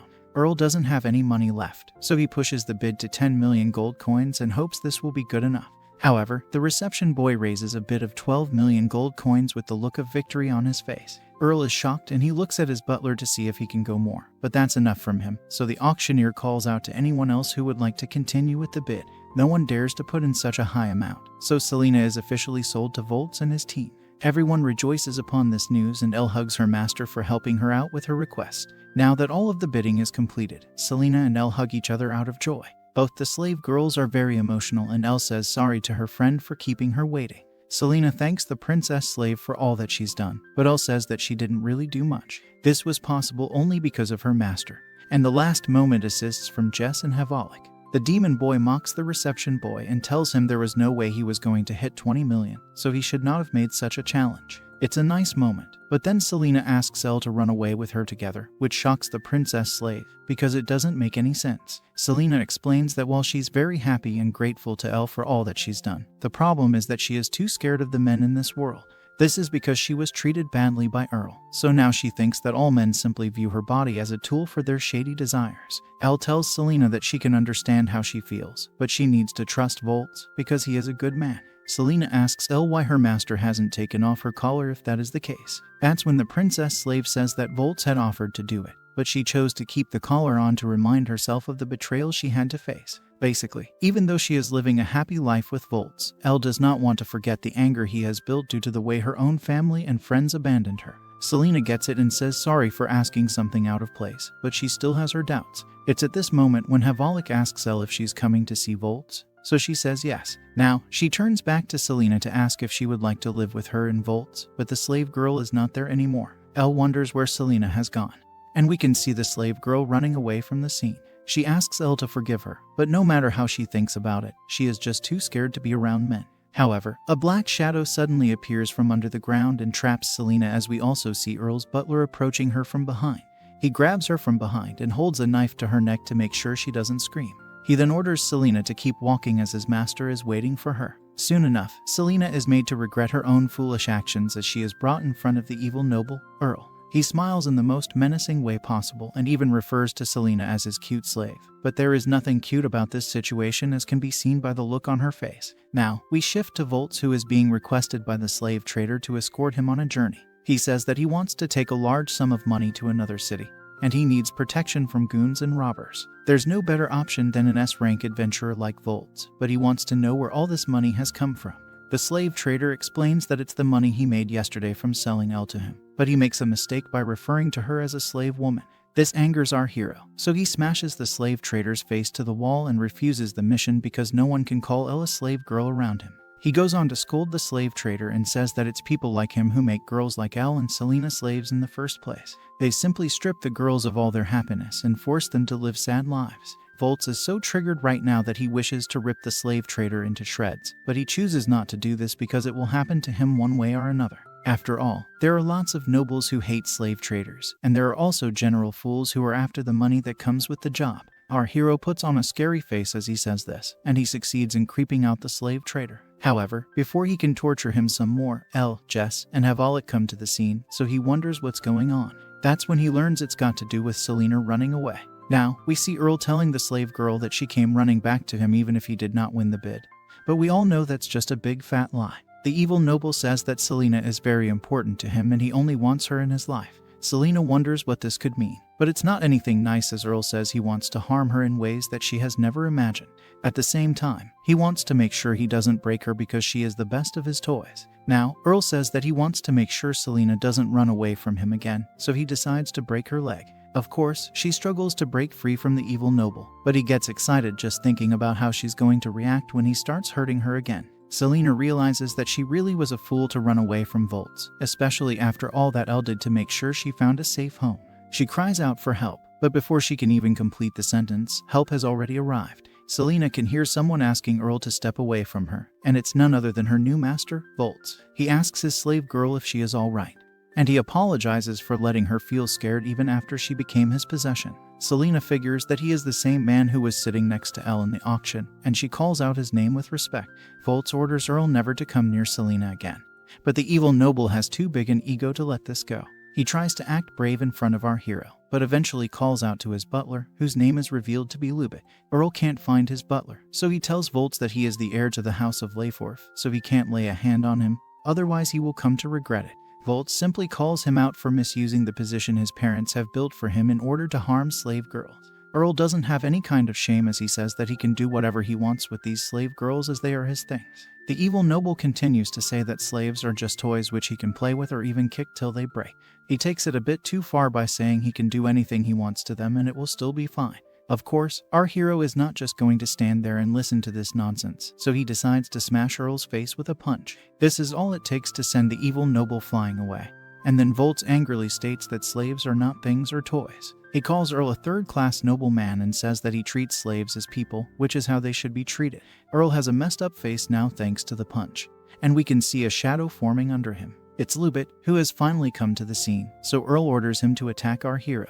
Volts can see that the butler has the power of shadow manipulation, but he can also sense that Lubit is not here to take revenge on behalf of his master. The shadow butler says that his master is most definitely done for, so there's no point in trying to protect him. He also says that his true master, who is Earl's father, has already decided the punishment for his shameless son, which is why the butler was not here for a while. He announces that the heir to the empire will now be the second son, and not Earl, so he says that his father can't do this to him. The evil noble tries to call out to Lubit, but he simply says that Earl has spent too much time playing with his slave girls.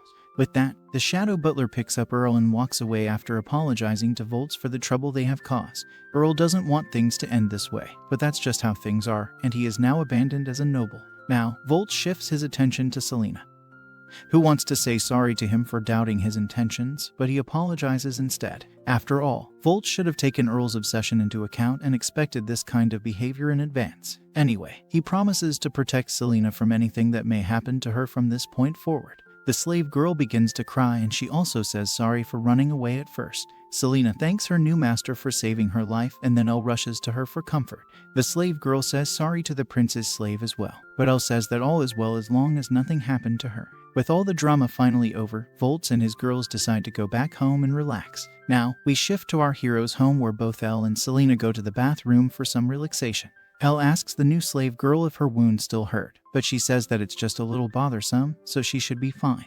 Now, Elle tries to wash Selena's wounds, but she acts shy because she feels her body is not as curvy as hers. The princess slave is amazed to hear such a thing, so she decides to act on some of her intrusive thoughts with Selena. After a shady session, Selena tells Elle that she should know she doesn't have much experience. The princess slave agrees, but she also knows that Selena has a lot of knowledge about such things. She goes on to ask the new slave girl what she thinks of Volts. So she says that she's still afraid of men, but it's different with our hero. Not only is he strong and reliable, but also gentle and kind, so it looks like even Selena seems to like him. Elle asks her if Volts scared her at first with his demeanor, but the slave girl tells her friend that it would become a problem if she ended up liking her master as well. Elle simply says that she would not have any issue with this at all, and it prompts Selena to comment that the princess slave has changed the way she thinks. The princess slave goes on to say the most important thing right now is to cure Selena's fear of men. She also asks her friend if she still has the shady desire which she had told her about earlier. Selena tries to act innocent at first, but then we learn that she likes the smell of men. Selena panics and tries to say that she's not like that anymore, but Elle explains that shady desires such as these don't just disappear randomly. She then tells Selena that she would most definitely get excited if she were to smell a man and a woman doing unspeakable things to each other. the new slave girl gets interested because it's got to do with both a man and a woman. This is when she realizes what Elle is trying to say, so she refuses to be a part of the plan. Elle maintains that Selena should check it out, no matter how many times she says no. Now, we move to our hero's bedroom where Elle is hiding Selena in the cupboard. She says this will be for her own good, but Selena feels that watching her best friend do shady things with her master is not the resolution she needs. Even so, Elle says that she and Volts are going to act on their intrusive thoughts soon, so Selena should be prepared. Basically, if Selena still feels desire after smelling these acts, then her shady intentions have not disappeared yet.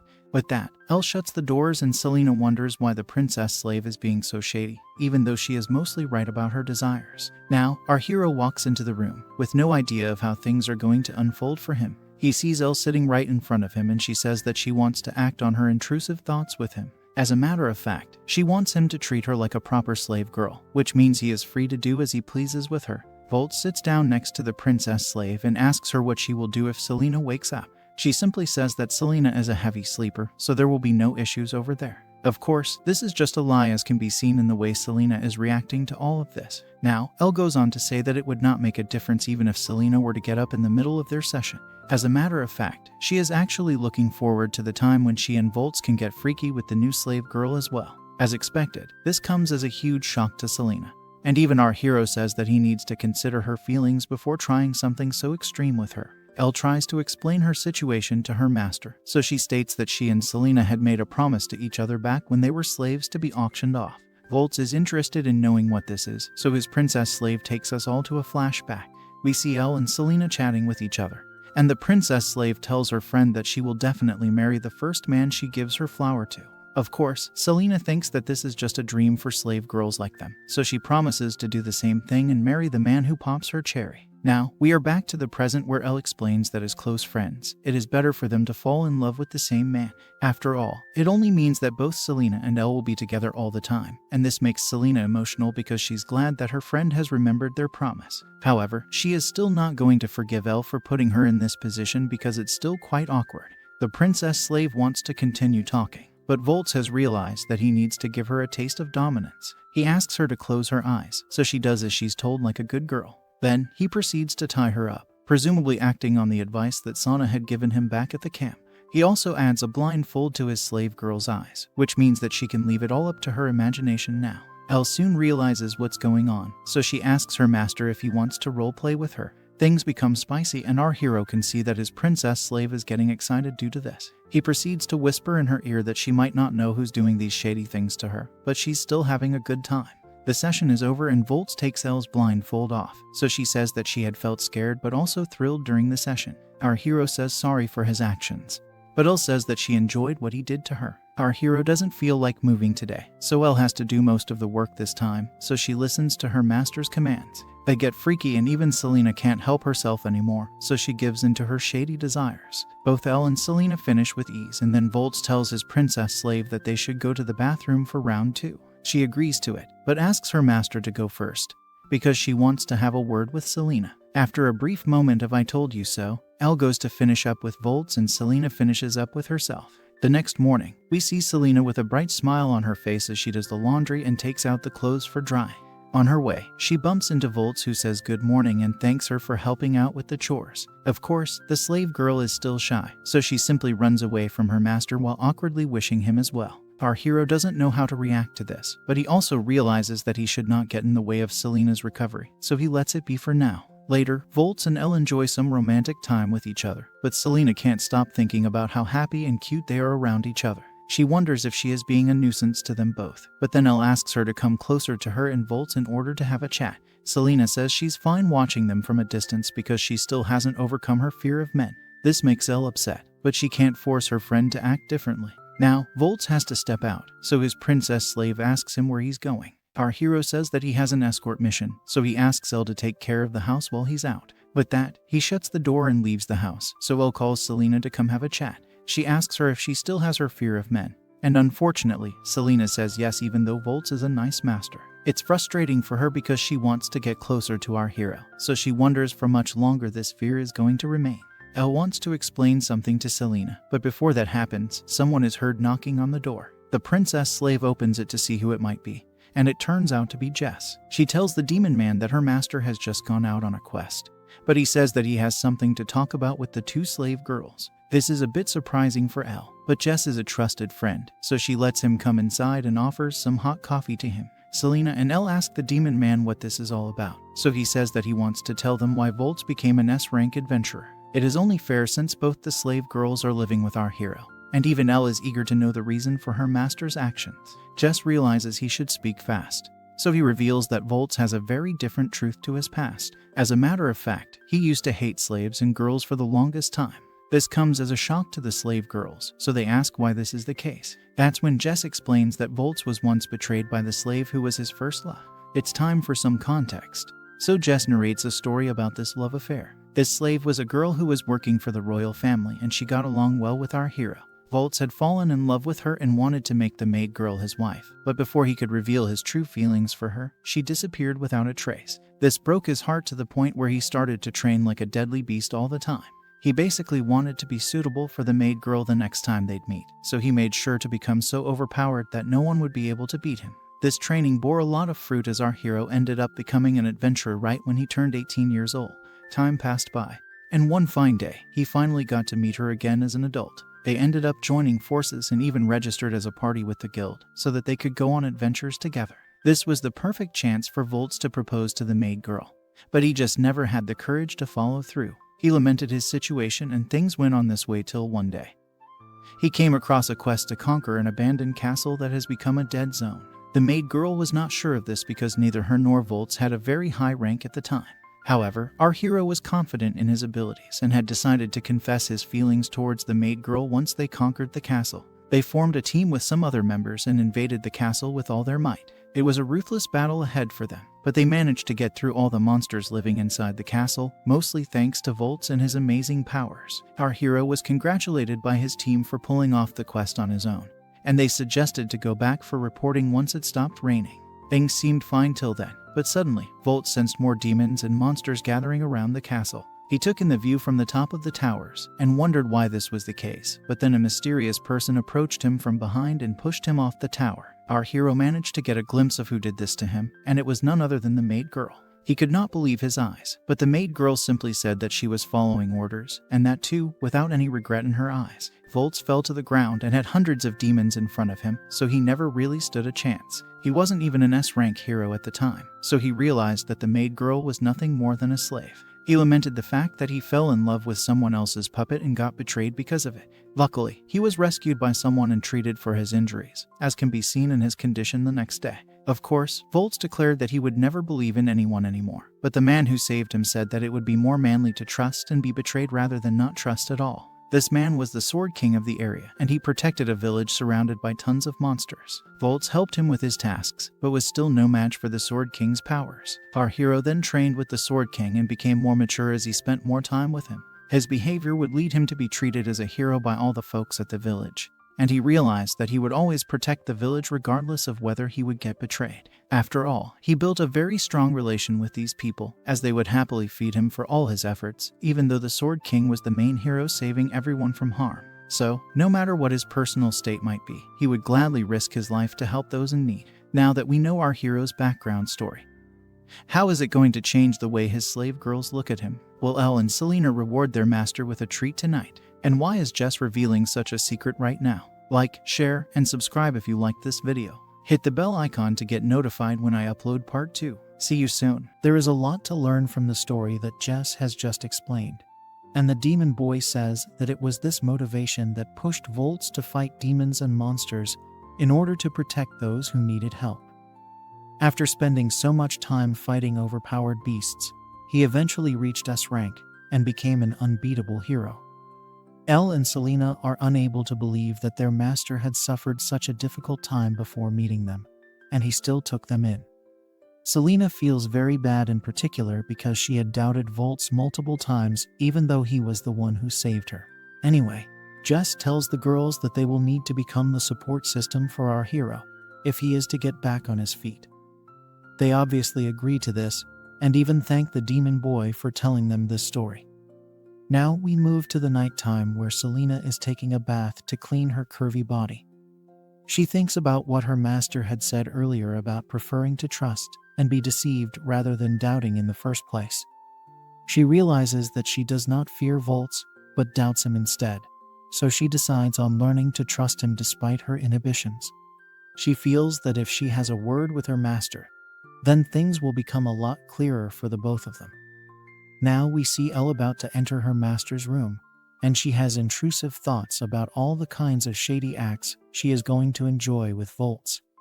However, before she enters the room, she is stopped by Selena, who asks her if it's okay for her to go inside instead of her. After all, she also wishes to act on her intrusive thoughts with our hero. The slave girl wants to take the first step towards understanding her master, so this is an important decision for her. Normally, a princess such as Elle would never allow such a thing, but she simply smiles and tells Selena that it's all right. The slave girl is shocked to see how easily she has agreed to this, but Elle realizes that Selena has something she wants to talk to Volts about. The slave girl wants to know how the princess girl was able to figure this out, but Elle simply says that she can read her friend's mind quite easily. This makes her feel nice and relaxed. But then Elle also says that if she doesn't get shady with Volts, then she will ruin her bed tonight. After all, Selena likes to go on solo missions, but she says that Elle has just spoiled the inspiring line she said before this. She says it's a joke, so she moves ahead and allows Selena to take her place for tonight.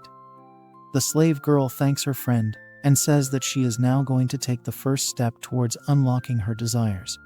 She enters the room and our hero is shocked to see her, because he was most definitely not expecting to see her. She nervously asks Volts if he has the time to talk to her, but our hero turns it around and says that he too would like to talk to her about something. This is a bit puzzling to the slave girl, but then Volts reveals that he's managed to get his hands on some crucial information. It has to do with the people who betrayed Elle, so he says they will need to go on an adventure for it.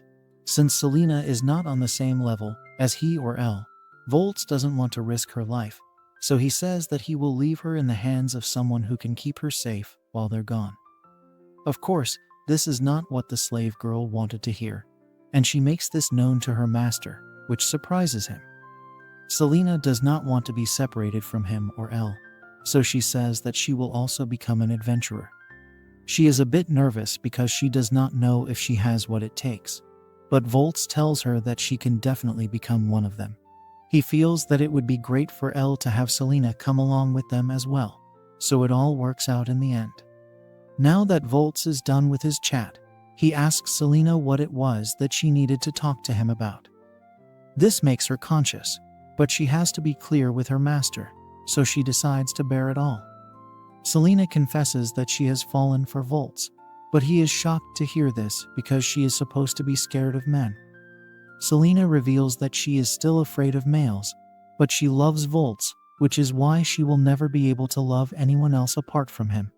She also hopes that someday, Volts will also do shady things to her as he does with Elle. After all, she wants her mind, body, and heart to belong to her master, and now she has revealed her true thoughts to him. Our hero gets what she is trying to say because even he has come to like Selena. She is a bit confused to hear this, but it should be obvious that Volts would like a cute and curvy girl like her. He confesses that he finds her very pretty, and this makes her laugh without control, so our hero asks if he had said anything funny. Selena states that he looked like a child when he said this, which is why she started laughing. However, this is also one of the things that she likes about her master, so she gets into bed with him. Volts asks her if she is really fine doing such things with him, and she says yes, after which she asks him to hold her hand. Our hero offers his hand, which Selena grabs tightly, and then they get cozy with each other. Volts tells Selena that she can tell him if she is feeling scared, but she says it's fine because his hand feels very warm. She feels safe around our hero, and holding his hand reminds her of the time she used to hold hands with her sisters before they got separated. Selena feels that she might just be able to sleep this time without any nightmares, but right before anything else happens, Elle breaks into the room. She asks for how long Selena intends on keeping up this sweet, innocent chat. and it makes things awkward for both the slave girl as well as our hero. The princess girl reveals that she is feeling a lot of shady intentions, so Selena asks her for how long has this been happening. She reveals that she's been having intrusive thoughts right from the start, so it has become a problem for her. Of course, she also knows that her master's elephant will summon his trunk if he continues to have such a sweet chat with Selena. Volts tries to stop Elle from going any further, but it's too late as she takes off the blanket and reveals his hidden elephant. The trunk is standing quite firmly, so both the girls can't help but admire it while Volts feels awkward. He tells Selena that it's not what it looks like, but she's only thinking about the size of his elephant. Elle wants to soften the trunk as soon as possible, so she offers to get freaky right here and now. But Volts doesn't want to do such things in front of Selena. The slave girl also tells her friend to stop with her shady intentions, but she reasons that it needs to be done, otherwise Volts won't be able to sleep tonight. Selena says that this is only happening because Elle keeps touching his elephant, but our hero has had enough, so he says that everyone should get some sleep. The night passes by, and as expected, Volts has been awake the whole time, even while his two slave girls sleep peacefully next to him. Elle wakes up and wishes her master good morning, but she can see that he has not rested even one bit. He reveals that he was unable to sleep because he had to fight off all his intrusive thoughts. However, Elle thinks that it's amazing for Volts to be able to sleep with two cute and curvy girls like a real player. She even compares this to sleeping with two flowers of different colors in each hand. Of course, this is easy for her to say because she slept well, but Volts maintains that he is not the kind of man that women would hold feelings for. As expected, Elle does not agree with him and states that she and Selena are prime examples for him. The both of them have fallen for our hero because they were able to see his charming nature. This is something that Volts does not hear often, so he tells Elle that she and Selena should stay by his side from now on. This is not a problem at all for the princess girl because she wants to serve her master for as long as she can.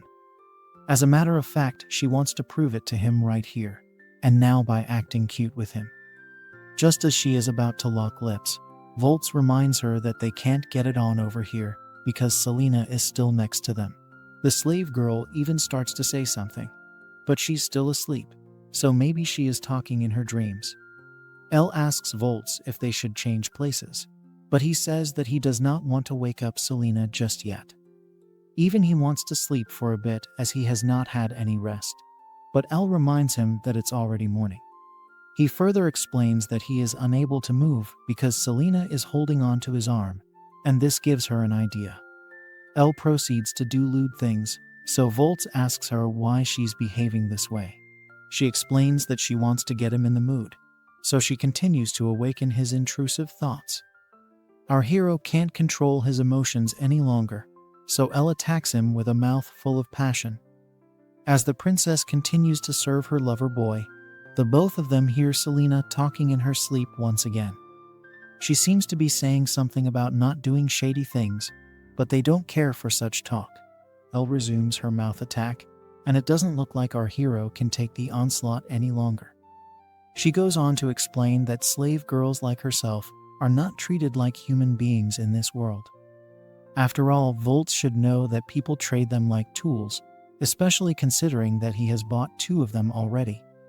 Even so, he wants Elle and Selena to be free, but soon enough, he ends up freeing something else as well. The slave princess is done with her service, and she comments that the release tastes nice during the morning.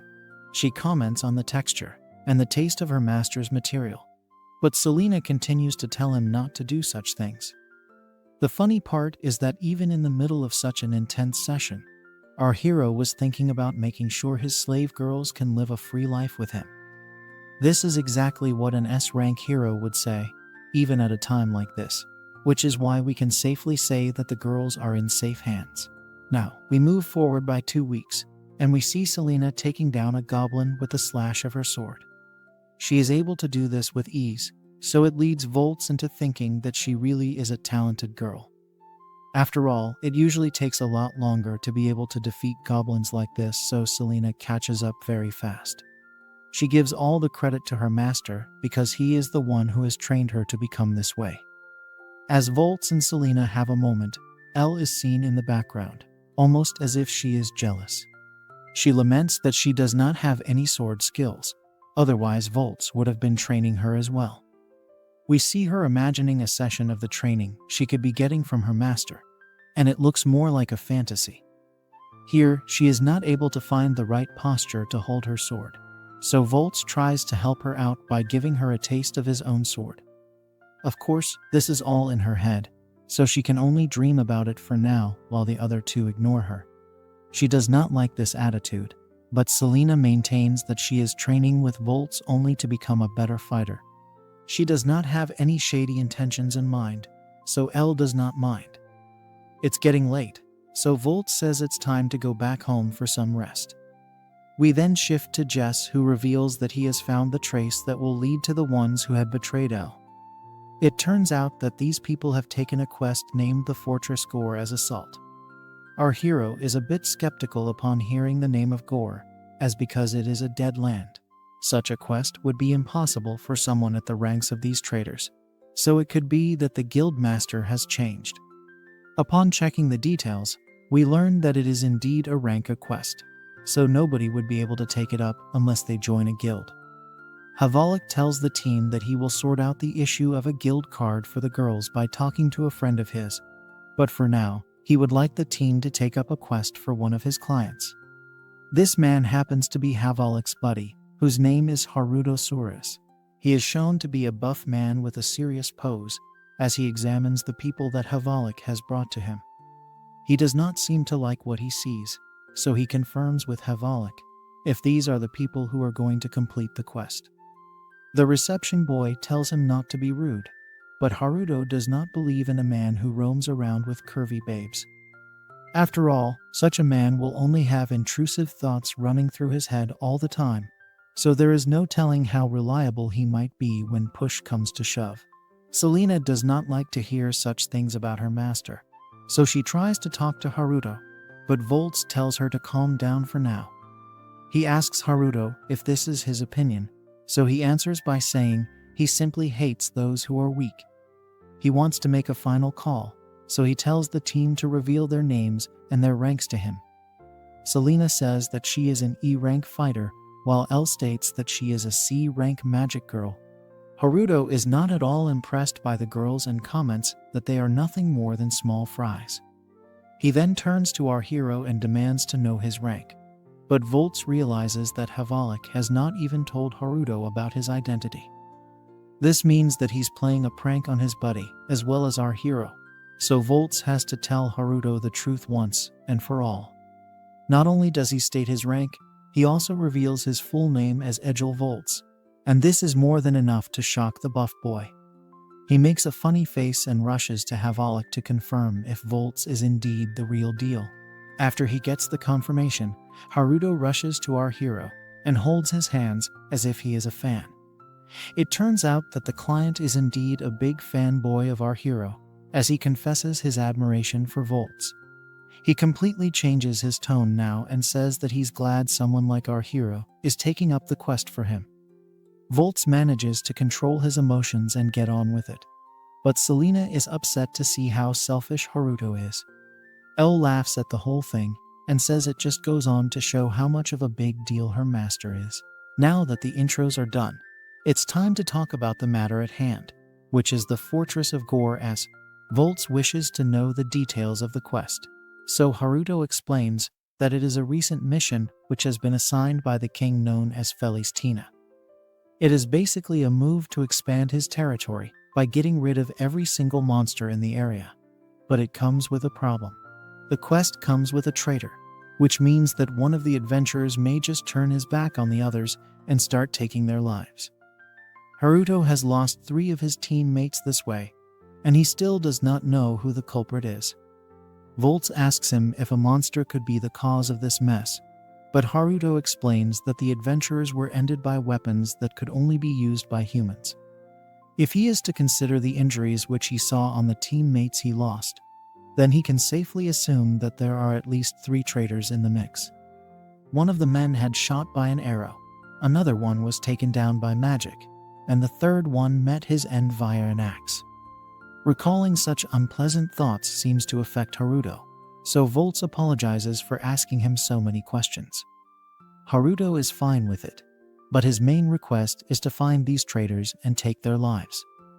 Jess asks to check the wounds on the teammates and match them to a weapon from the other teammates, but Haruto reveals that he's already done these things without any kind of success. Volts asks if he had looked into the guild cards, but Haruto says that if someone was afraid of being found out, then they would not share their profession. Our hero figures that the situation has become so messed up that talking will not solve the problem at all. All that's left to do is to jump into the fire, so he's up to the task. Volts gets into his brain mode, so Haruto says that he will go arrange for the carriage and the camping materials. Jess and Havalik help him out and ask the team to wait over here for now. Our hero believes that with a secret quest like this, he and the others can get closer to L's revenge targets, so it will be like hitting two birds with the same stone. However, he cannot ignore the fact that they will have to deal with an enemy lurking from within the team. This will prove to be even deadlier than a monster, so he tells his slave girls to be alert at all times. It would be better if they stayed by his side throughout the duration of this mission, because he does not want to take any chances. Of course, the girls don't take it the right way, so Elle says that she will sneak into her master's sleeping bag if he wants her to. Selena also states that she is willing to do whatever her master wants from her, but Volts tells the girls he's talking about their safety and not about the shady things they do with each other. Haruto comes to the scene and tells the team that he has made the preparations, so they are ready to go. We see the carriage outside, and it looks rather grand, but Volts and the girls need to hide their faces with cloaks, which seems rather odd. That's when Havalik reveals no one else knows about Haruto's team members getting ended just yet. This is why he wants them to keep their faces hidden, so as to avoid getting targeted again in case they get mistaken as Haruto's team members. Elle says that she does not want to reveal her identity anyway, at least until she meets her traitors again, so this is perfect. It's time to embark on this new journey, so the team gets into the carriage and sets off on their revenge mission. Time passes by, as the girls cuddle up next to their master and have a nice nap. But soon enough, our hero is able to see the fortress of Gore as. The girls also wake up as the triple couple is now at the land of revenge. The team discusses how to handle the sleeping duties, but the girls worry about Haruto passing out in another tent, as it may be dangerous. He doesn't seem to think so, because Volts is a man of the night, which means that he needs to have his private time with his slave girls. This causes the triple couple to get a bit awkward, so our hero tells his girls not to pay too much attention to what has just been said to them. Selena pays it no heed, and Elle simply says that she will give Haruto the benefit of doubt as of now. Now, the team stands in front of a massive tent, which is meant for a guild meeting. The rest of the people are already inside, so everyone decides to step inside without further delay. They are shocked to see how narrow and packed this tent is because there are way too many people inside. Here we see a night boy with a harem of cute and curvy girls by his side. His name is revealed to be Fabiola, also known as Fabio, and he is the leader of the Ruins Sail Decapitation Flash Squad. Fabio asks Haruto if he's joining the quest once again, and he mocks him for never learning from his past mistakes. Haruto simply says that he does not need to stand here and listen to such nonsense coming from a shady man like Fabio. The player boy notices that Haruto has come with new teammates, so he comments that if slaves break, then they can just replace them. As of now, Fabio's interests are rather shady, as can be seen in the way he treats one of his slave girls. Haruto is angered upon seeing this, so he scolds Fabio for calling human beings mere toys to play with. Selena is scared to see such a sight, and comments that men like Fabio are the absolute worst. Volts now gets why Haruto was being so skeptical when he saw him with Elle and Selena, because he must have thought that he ran into another Fabio. Our hero also notices one of the slave girls who has a very calm look on her face, thus setting her apart from all the other girls. Now, a man with glasses asks Volts and the girls not to come any closer because Haruto needs to take a seat after his long journey. He is thanked for his concern, but he sure looks like he's going through a lot of stress. His name is revealed to be Relic, and he is the leader of the Elix Sarvest Panacea squad. Flash calls out Relic for being so nice to everyone because he knows that he's scared of the traitor trying to come for his life. Relic tries to answer back, but is unable to do so in front of Flash's shady presence. Before he has the chance to say anything else, the tent sees someone new coming in, and he is as fat as a hippo. He is surprised to see so many people over here already, especially with such serious looks on their faces, and his name is revealed to be Gale, who is the leader of the feral squad. He looks at his slave girls outside, so he asks them what they're waiting for. Gale wants them to come sit down with him, and these slave girls are revealed to be none other than Luna and Sana. As expected, this comes as a huge shock to both Volts and L, because it's been a while since they last saw these girls. The princess girl wants to know how the twins got themselves involved here, but even Volts does not have any theory to support that question. Anyway, it's time for the meeting to begin, but it looks like there are some guilds that are still to come.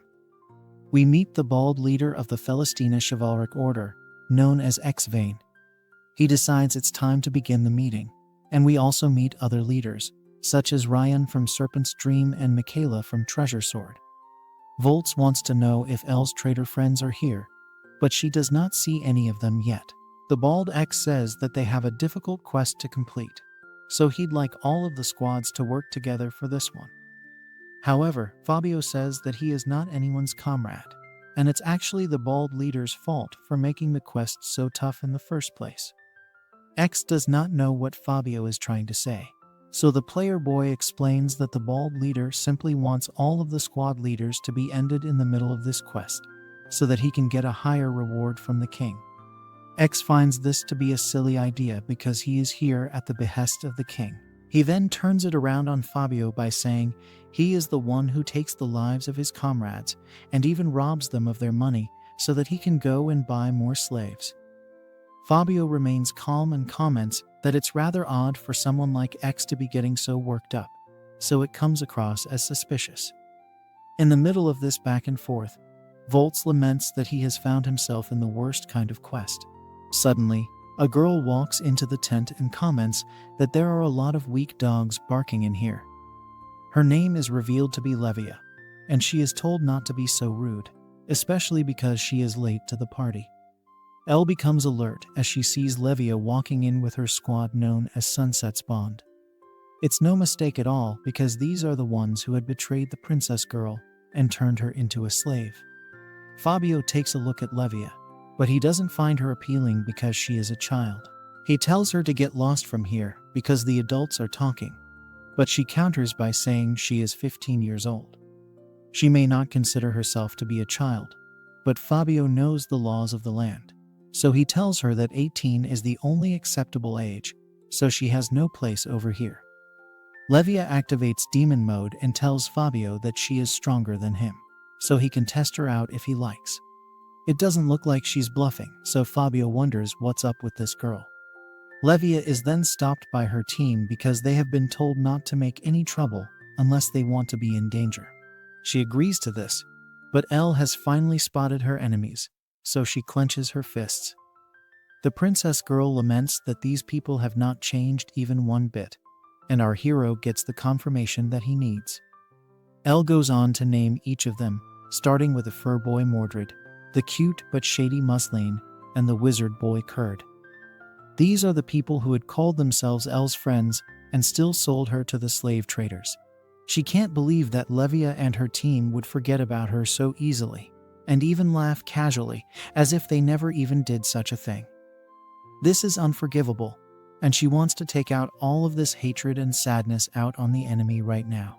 Volts fears that things may get out of hand, so he holds on to Elle and tells her to keep her calm for now. The princess girl realizes that she has let her emotions get the better of her, so she says sorry and composes herself. Now that all the guilds have finally made it to the meeting, The bald X is going to explain how they'll be going about this quest.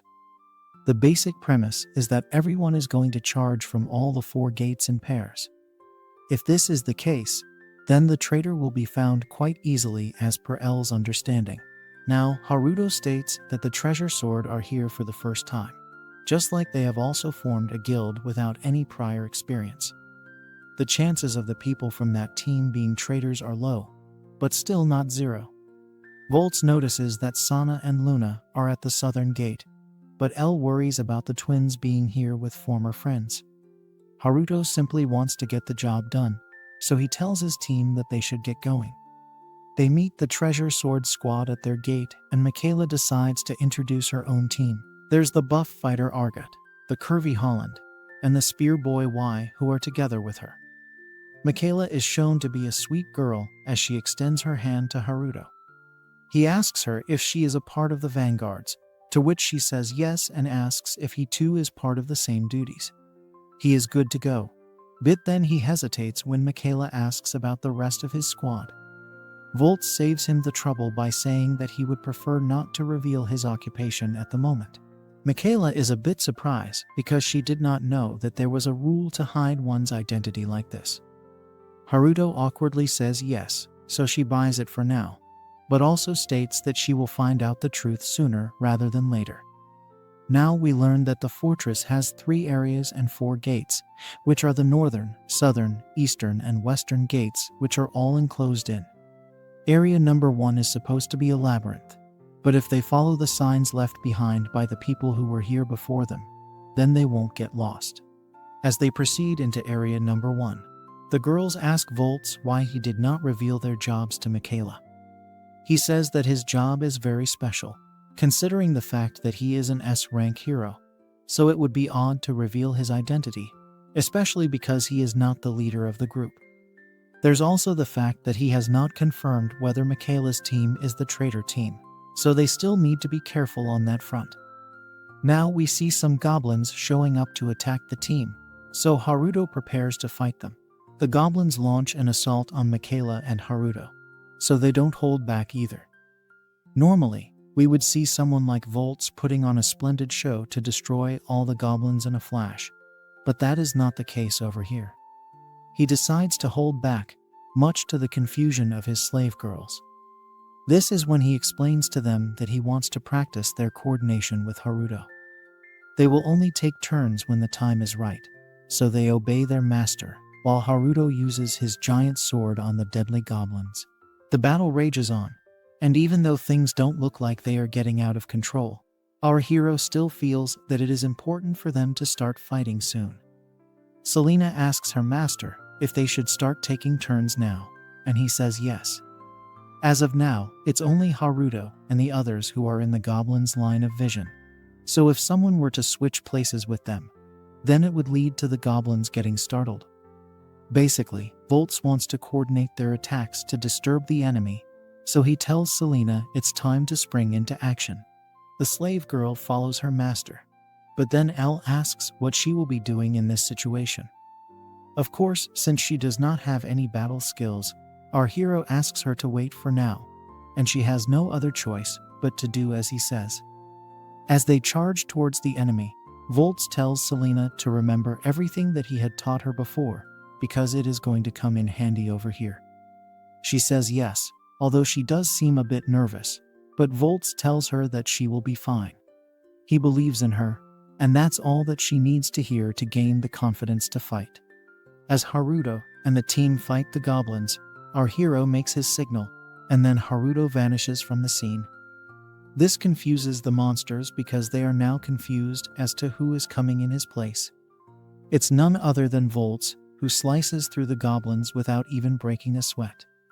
Even Selena is able to land some blows, and she beats one of the beasts, so she feels she can do this. All she needs is to keep her faith in the methods that her master has taught her. The real fun begins now, as the slave girl unleashes her ultimate finisher move, called the Emptiness Round Dance. What follows is a tough display of skills as she manages to slash through all the beasts within the span of a few seconds. This is such a brutal move that even Haruto and the others watch on in amazement, because she definitely does not fight like an E-rank warrior. Selena looks at Volts and asks him for a few more pointers, but he says that she will learn a lot faster in the middle of practice, so she is doing well for now. There's also the fact that if something were to happen to her, then our hero would save her without a doubt. But Selena had already predicted that her master would say that. She knows that she can fight all by herself, but Volts is much more powerful than her, so it feels like foul play for him to always have her back. Elle decides to hop in, and she comments on how her master and her friend are having fun with each other. Our hero states that such a fighting style does not suit his princess girl, but she says that she is a vanguard as well, so she'll be fine. Of course, she makes a cute face while saying this, so we know that she is going to count on her master all the time. Now Volts tells Haruto that they should keep their formation like this because it seems to be working in their favor. The buff boy agrees with this logic, and then the team continues on their way through the castle. Time passes by, and the day is finally done with, so everyone gets out of the gate. Volts notes that the team can work together now as their attacks are in sync, so they can give it another shot the next day. However, nothing troublesome happened today, and the traitor didn't even make a move, so the coast isn't clear yet. Later, we move to the tents where some bottles of booze can be seen lying on the floor. Volts seems to be in some kind of distress, but it's not because of him getting drunk. Rather, it looks like Selena has had a bit too much to drink, and she approaches her master with shady intentions. She asks him if he looks at her with intrusive thoughts. So it looks like things are going to get very interesting. Selena asks Volts why he doesn't want to do unspeakable things to her. So he tries to reason by saying he thought she was scared of men. The funny part about this is that Elle is also right here, but is cheering Selena on, much to her master's shock and surprise. She even tells him that he should not leave his slave girl high and dry, so he wonders what kind of twisted cult he has created for himself. Selena tells Volts that he keeps doing shady things with Elle in front of her every day, so now she wants it as well. She can't be teased anymore because she craves for this pleasure a bit too much. Of course, this is highly unlike what Selena usually behaves like, so it's time for us to go on a flashback to see how it led to this. A few hours earlier, Volts and his slave girls were heading back to the camp, but they were all covered in blood and sweat from the battles against the monsters. Elle even said that she wanted to take a bath as soon as possible, but then Selena brought her attention to a cute white rabbit roaming around the grass. She didn't know if such a rabbit would like to bite people, so Selena figured that the princess girl wasn't too good with animals. Anyway, the rabbit hopped away, so the girls could only comment on how cute it was, and then they came back to the camp. Over here, Haruto called out to our hero and gave him 2 bottles of the local liquor as a gift. Volts wasn't too sure about taking these gifts, but then Haruto explained that he had many more bottles with him. After all, he intended to share those with Michaela and her squad. Volts had taken these bottles back to his slave girls, and Selena had immediately identified it as shachu, was something her parents used to make. Elle has never had anything like this before, so she wanted to know if it was tasty. This caused Selena to smirk and laugh, after which she made fun of Elle for not having tasted liquor even though she was 20 years old. The princess girl was not going to just sit there and take it, so she made fun of Selena by saying she had at least experienced what it was to be a woman. As a matter of fact, she told Selena that she does it every day with her master, whereas the slave girl was still living in innocence. Of course, she did not mean it with spite, but she clearly struck a nerve on Selena by saying this. Our hero did not want things to get ugly, so he suggested taking a glass and having a drink each. The girls did as he said, and the triple couple ended up enjoying some booze with each other. It didn't take long for Selena to get drunk, and then she started to call out Elle for what she had said earlier. She even called Elle a shady girl for doing shady things with her master, and stated that she too could get what she wanted from Volts. Elle got drunk by this time as well, so she dared Selena to see if she really could do that. She even made things more intense by revealing that Selena sneakily watches her, and Volts going at it every night for her own desires. Despite this, the slave girl did not make any progress, so Elle called her out on that.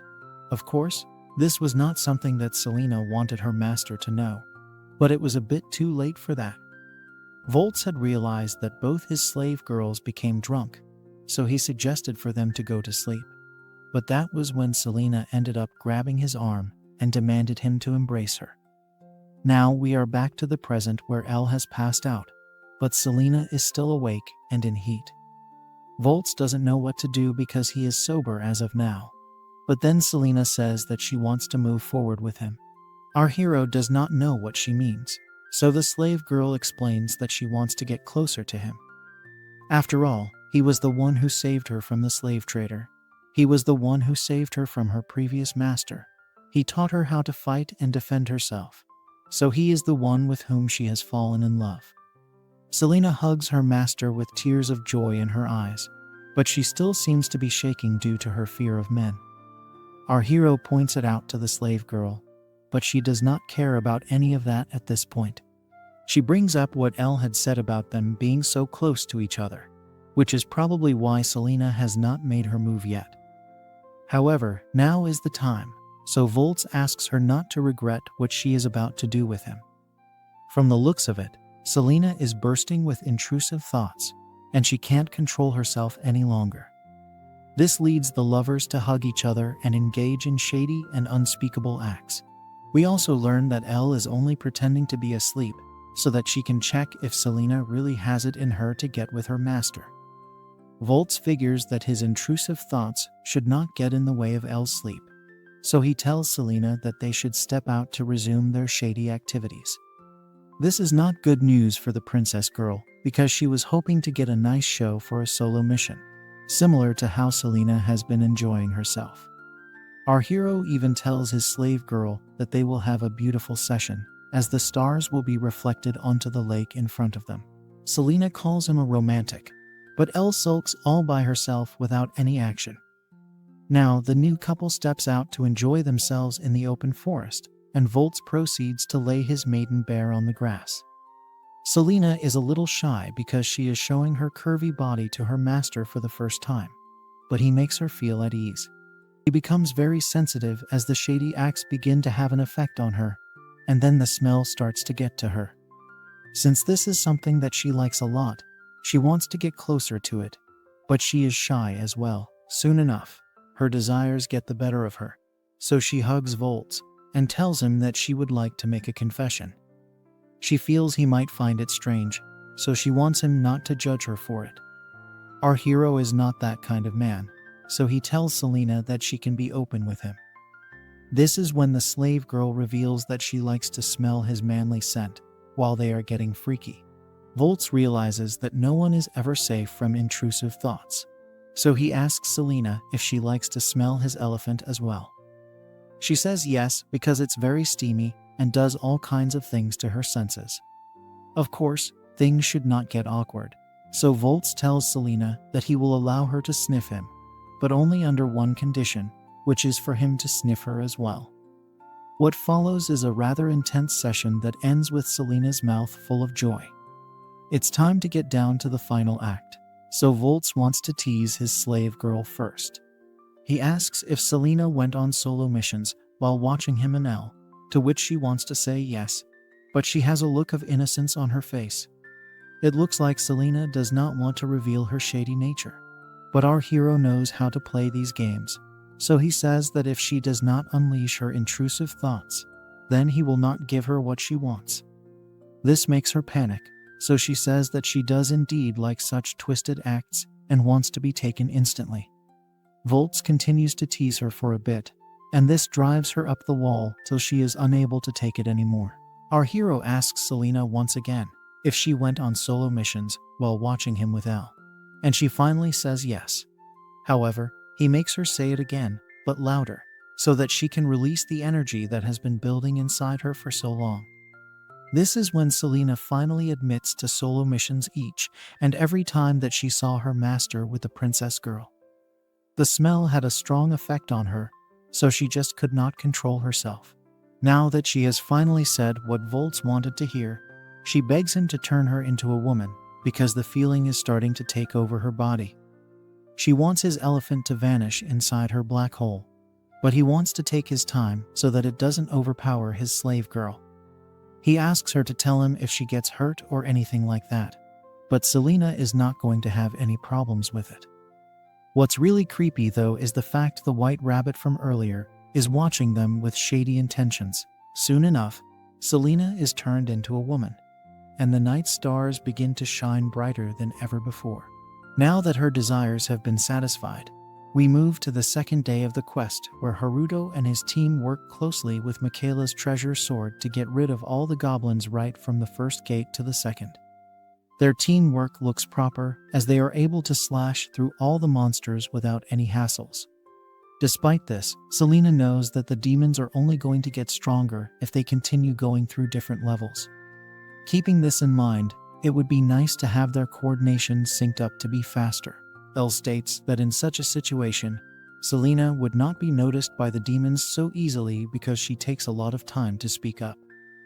The slave girl acknowledges this and says that she will need to get better at that. Volts notes that while Elle may be sick and twisted when it comes to the bedroom, she also has great skills for analyzing situations. In the middle of the mission, our hero and his team is interrupted by the bald ex who comes with bad news.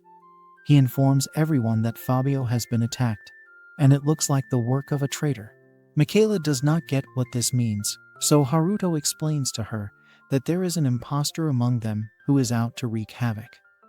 Volts also takes note that the traitor has finally started to act on their evil plans to sabotage this quest. Of course, they need to know what exactly happened over here, so they ask one of Fabio's slave girls to describe what they saw. She explains that Fabio's team and Relic's team were together when they were trying to get back to the maze, and it was all going well until something went terribly wrong. A black fog appeared out of nowhere and left everyone confused without sight of what was happening. They had waited for the fog to clear, but by the time that happened, they could hear Fabio screaming for dear life. After they could see clearly, what they found was the player boy's body on the floor in a terrible state. They did try to give him emergency aid, but it was all for nothing because he had passed away by then.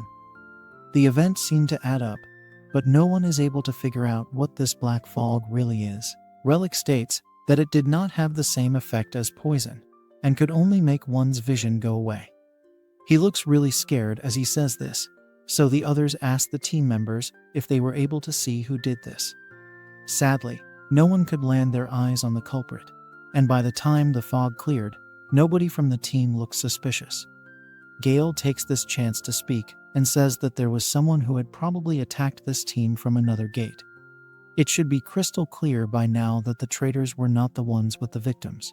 One of Fabio's babes reveals that it could not have been anyone from his team because they are all his slave girls. Since slaves can't harm their masters, the only ones who could have done it would be from Relic's team. Relic does not know how to defend himself, so Gale says that there could be a lot of factors needed to find the real traitor. However, as of now, it's Relic's team that's the most suspicious of the lot. Everyone agrees with Bale on this, but Relic goes into a mad rant where he says it couldn't have been him. He babbles about the culprit being someone with another job who could have fired from a distance. This leads Levia to say that if such a power did exist, then it would have to be someone at an S-rank level. She then says that there could be someone over here who fits within that description, and she looks at Volts. The others are in disagreement over this because it is not the right way to go about finding the real villains.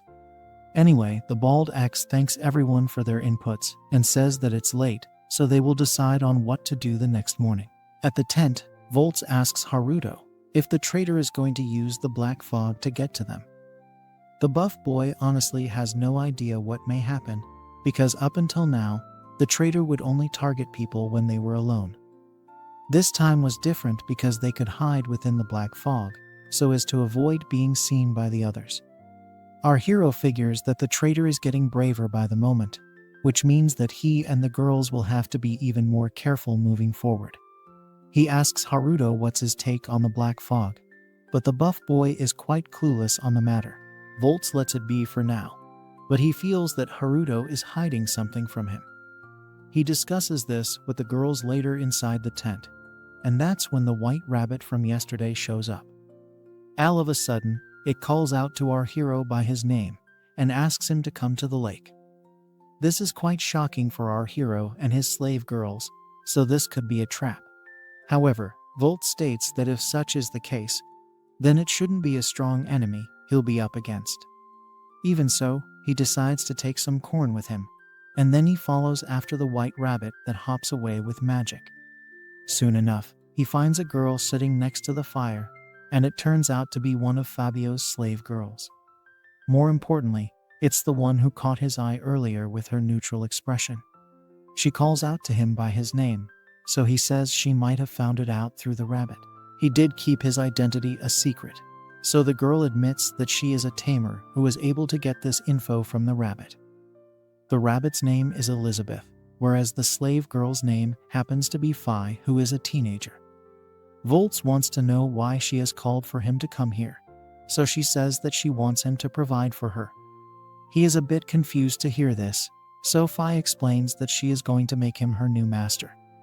Normally, this should not be possible, but Phi seems to have the ability to free herself from her slavery. Our hero is shocked to see this, so he asks her why she wants to do this since she is already Fabio's slave. Phi explains that she was able to learn the trick to release herself from her slave collar, and she has figured that she will be better off with him. Volts asks her why she would think that, so she explains that Fabio had asked her to investigate Haruto's new teammates as he had become suspicious. This led her to use the white rabbit as her spy to find out that Volts is an S-rank hero. Our hero asks her once again if this is really what she wants, because she does not need to be a slave if she has the information needed to free herself. Phi knows that Volts is talking about living on her own, so she says that it's a pain to do so, which is why she wants the comfort of being a slave to someone like him. She tells our hero that she does not like to work at all, and she likes how slaves can just get food and shelter without having to do anything. She presents herself in rather risky fashion, and this renders Volts somewhat defenseless. He tells Phi that even if such was the case, Fabio would have made sure to rough her up while she was there as his slave girl. Phi takes offense to this because Volts is implying that her body is not in demand. Everyone in Fabio's harem hated getting nasty with him, but when Phi saw Selena with our hero, she seemed to be enjoying whatever was happening. Volts argues that love is something that both parties enjoy, but Phi is not sure if such a thing even exists. She does not really care about love, but she does want to know if Volts would be willing to take care of her. Of course, Phi wants the easy way out, but our hero knows that if he says no to her now, then she might end up in the hands of another shady master. Keeping this in mind, he feels that it would be wrong to let Phi end up in the wrong place. With that, he throws her a corn cob and says that he will become her new master. Both Phi and her rabbit jump at the corn cob at the same time and break it into two pieces. They enjoy the snack, and Phi states that Volts is a nice man, which is why she would like to tell him something useful. He wants to know what it is, so she reveals that it's the traitor's identity.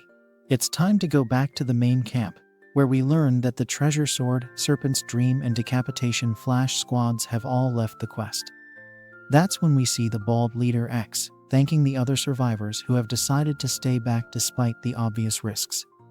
However, there is one person who still remains from Decapitation Flash, and it's none other than Phi.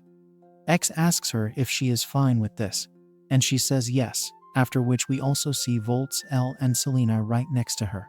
This implies that Phi has changed squads, but there are other matters at hand, so X talks about making new pair assignments since they are 3 guilds down. This does not go down well with the others, and they ask for a reason behind this. One of them happens to be Relic, who nervously says that he does not wish to work with other people, especially when there is a traitor among them. Levia also raises her hand and says that each of them serves a different purpose over here. She would like to avoid acting out of fear.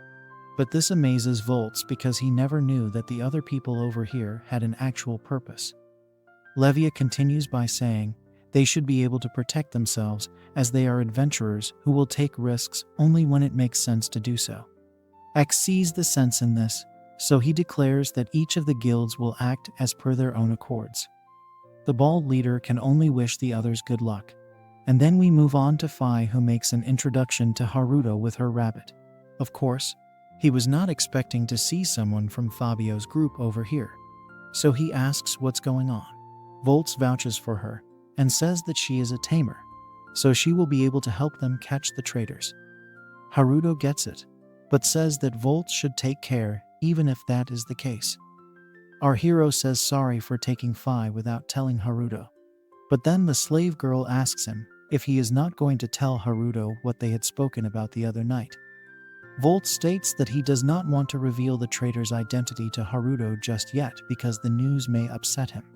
Now, Selena makes an introduction and tells Phi that she will be a great addition to the squad, especially with Treasure Sword no longer in contention. However, Phi continues to stare at Selena, so she asks her if she has something on her face. Of course, Phi is imagining how Selena was when she let go of her modesty with her master. She eventually does respond to Selena, but her gesture is misunderstood. Anyway, Volts asks Phi if she knows where the other guilds are, and she says she is keeping a watch over them via her phoenix bird. Relic and his guild are at the eastern gate as of now, while X and Bale have reached the southern gates. Elle's main interest is Levia and her Sunset's Bond guild, which consists of her traitor friends, so Phi reveals that they are at the western gate. With that, Volts decides that they should get to the second gate as soon as they can, and Haruto agrees with him because if they get attacked here, then it will be too narrow to fight back. Elle states that she would like to meet her friends one last time because she needs closure before they meet their end. On their way, they find tons of goblins, which annoys our hero, so he uses his endless sword attack to get rid of them. All it takes is one blow to end all the goblins, and everyone looks on in shock and amazement over how powerful Volts is. Now the team continues on their way, and they eventually find the gate, so they cross it instantly. Upon entering, they figure that this is the second gate's area, which used to be the dorm area for soldiers in the past. At this very moment, Phi gets an alert from her phoenix, and she informs the others about traitors appearing at the eastern and southern gates. Haruto is shocked to learn that the enemy has appeared in multiple areas, but Volts tells him not to get distracted because they might get attacked over here as well. Just as he says this, the team gets surrounded by the evil shadows and Selena calls out to him. Volts figures what's going on, so he asks Haruto if he recognizes this fog.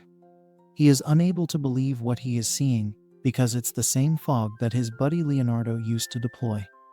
Our hero instantly realizes that this is the power of a weather master, and then he asks Haruto if Leonardo has joined the quest. Of course, that can't be possible at all because Leonardo has already passed away. Haruto is struck with grief, and he falls to the ground over the regret of losing his buddy. After all, he too was a victim of the traitors. Now, in order for us to understand what's going, we are taken to a flashback where we see Phi and Volts talking about the traitor. Our hero wanted to confirm if Phi knew about the traitor's identity, but she said that she only knew half. This was obviously a bit confusing for him, so his new slave girl explained that she could not find the traitor's human form. This implied that the traitor could be a monster, but the injuries on the victims all looked as if they were made by a human's job power. Phi said that the power used on the victims was surely that of a job, so it got Volts thinking. If this was the case, then the only logical explanation was that the traitor could be a monster who had the ability to use job powers. However, Phi corrected him by saying she meant to explain that the ones attacking were monsters, but the one pulling the strings from behind was a human. Our hero figured it out and stated that the one with the powers was a human who was then bestowing his powers upon other monsters to do their bidding for him. Phi agreed with his logic and even admitted that the traitor could be a superior tamer than her. However, if the traitor was simply an A-rank adventurer, then he would only be able to control lower and medium-tier monsters. In this case, the ranks of the monsters were higher, which could only mean one thing. Volts then came to the conclusion that the traitor was exactly like him, an S-rank adventurer. Now, we are back to the present where the team is still getting covered by the fog and Haruto is losing his will to fight. He feels that since he was the only one who survived the traitor's attacks earlier, it could be that his lost team members are coming back for revenge. Of course, this is not the case, so Vols tells him to get a hold of himself. However, his words fall on deaf ears as Haruto simply asks for his friends to forgive him for his weakness.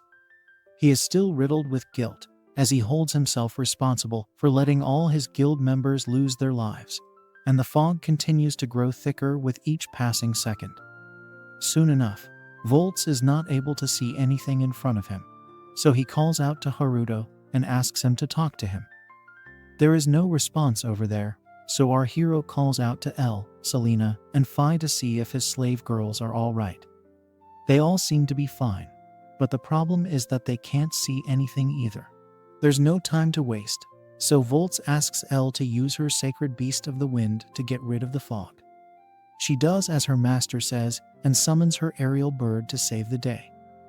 The beast gets to work instantly, and as L instructs it, the aerial bird uses a gentle breeze to get rid of the fog, while also making sure not to harm any of the other team members.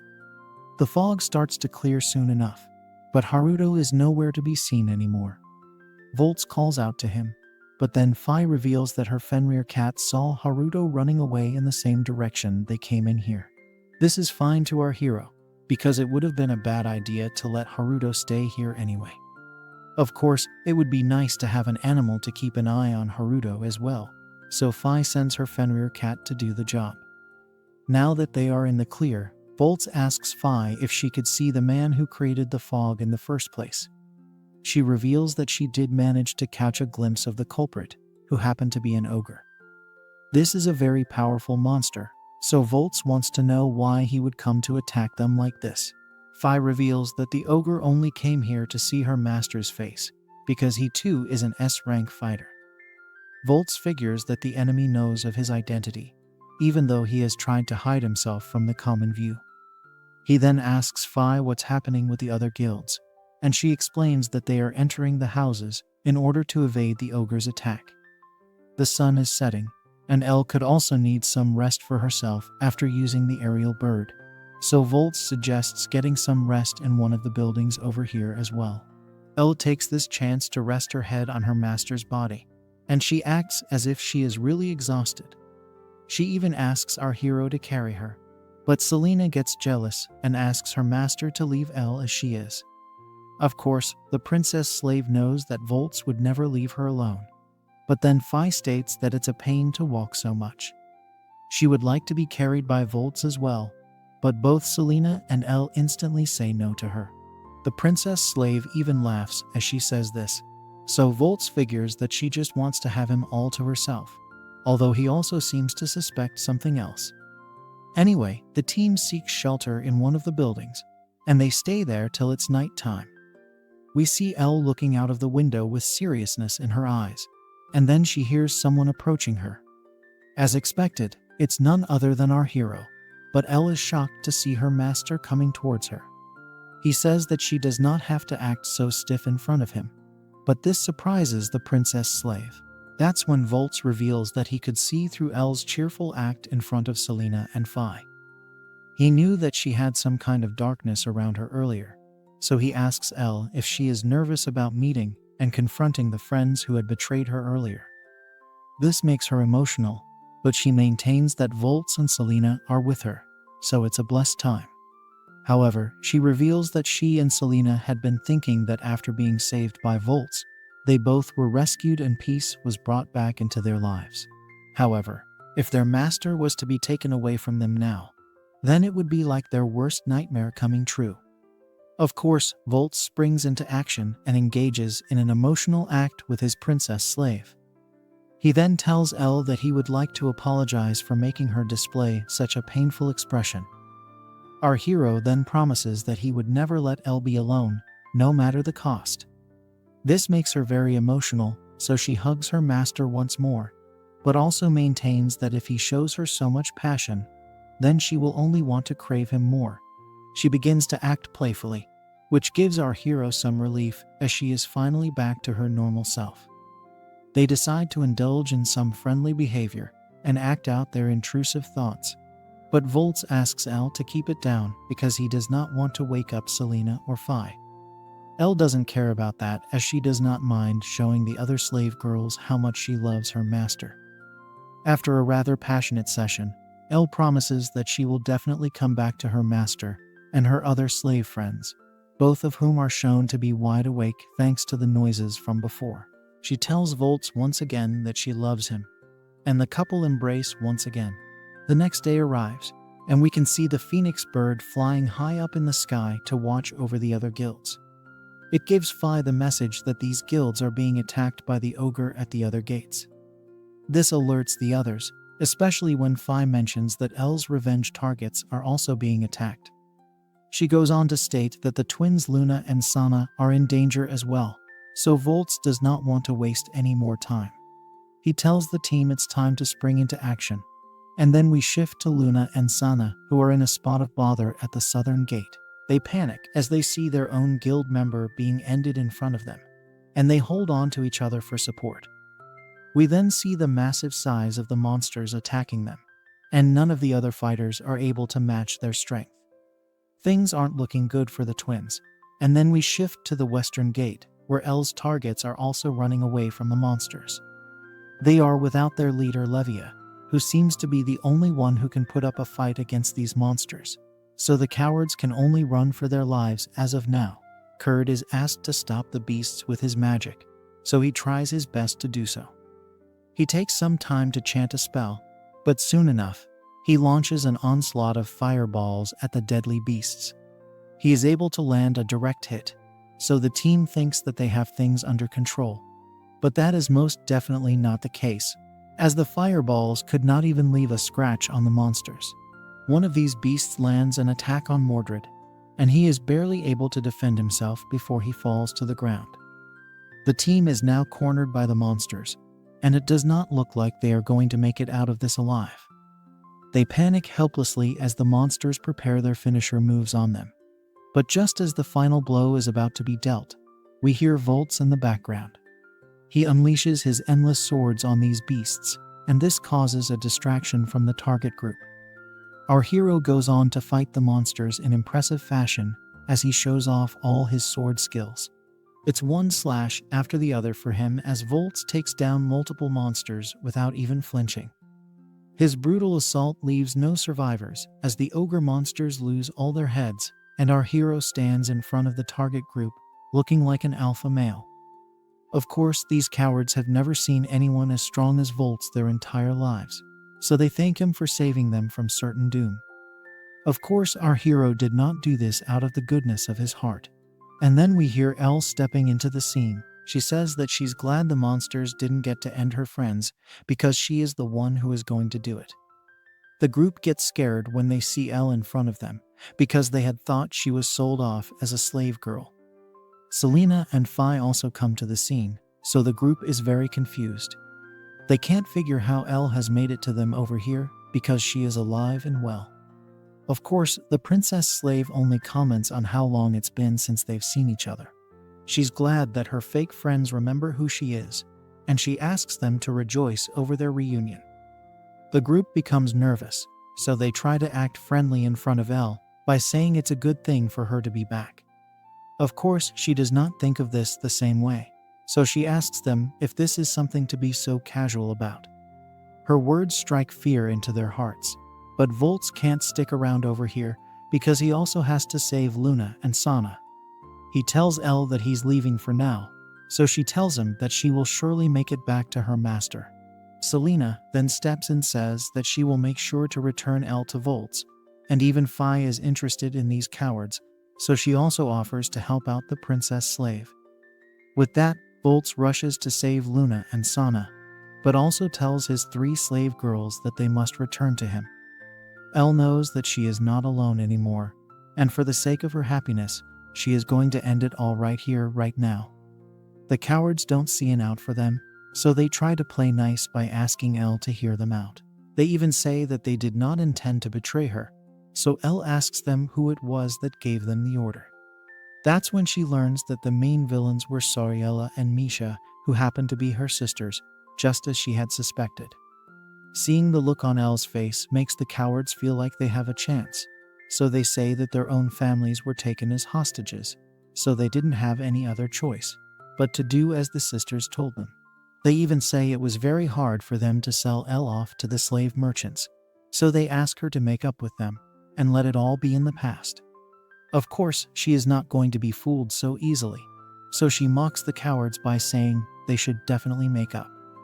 Elle proceeds to say that they should all just put their hands together in a round like old times. For that, the cowards will need to drop their weapons, but they don't want to do that because it could be risky for them. They prepare for combat, so Elle mocks them by saying there is no need for weapons if friends are just trying to make up with each other. As expected, all three cowards take fighting stances and get ready for a battle, so Elle declares that she is truly happy to see this. After all, her fake friends decided to be cruel people right till the very end. Now, all the fake friends attack Elle at the same time, because this is their only way out. Elle gets ready to come to terms with what happened to her, and then Selena shows up to protect her from the first strike. She takes on Mordred, who has no idea about her, and then we see Elle summoning her aqua dragon to take on Muslin. Even Fi goes on to attack Kurd, who manages to block her kick with his staff. Now we shift to the fight between Selena and Mordred, which is quite intense. He asks her why she is getting herself involved with Elle, because this should not concern her at all. He tells her to get out of the way, but Selena is not going to back off right now. She says that Elle is her best friend, and she likes to see her smiling, so Mordred should be the one to get out of the way. Of course, he does not care for such emotions, so he proceeds to attack Selena, and says that she is also a slave just like Elle, so she should behave like one. His attacks seem to get the better of Selena as she struggles to keep up with his moves at first. Mordred sees an opening, so he unleashes his cross-cut move on Selena and is able to land a strike on her. However, despite getting hit, Selena remembers all the training that Volts gave her and says that even though she is a slave, she is still a human being. Mordred loses his patience, so he tries to attack Selena once again, and also tells her to shut up and kneel down like the slave she is. He even goes on to say that both Elle and Selena should be crawling on the ground. This pushes Selena over the edge, and she decides to land a deadly strike right into Mordred's stomach. He is pushed back, and now Selena has the advantage, so she declares that Elle and she will always stand and move forward, so that they can return to their true master Volts. Mordred simply says that Selena is having the dreams of a slave, and he tries to land a finisher blow on her.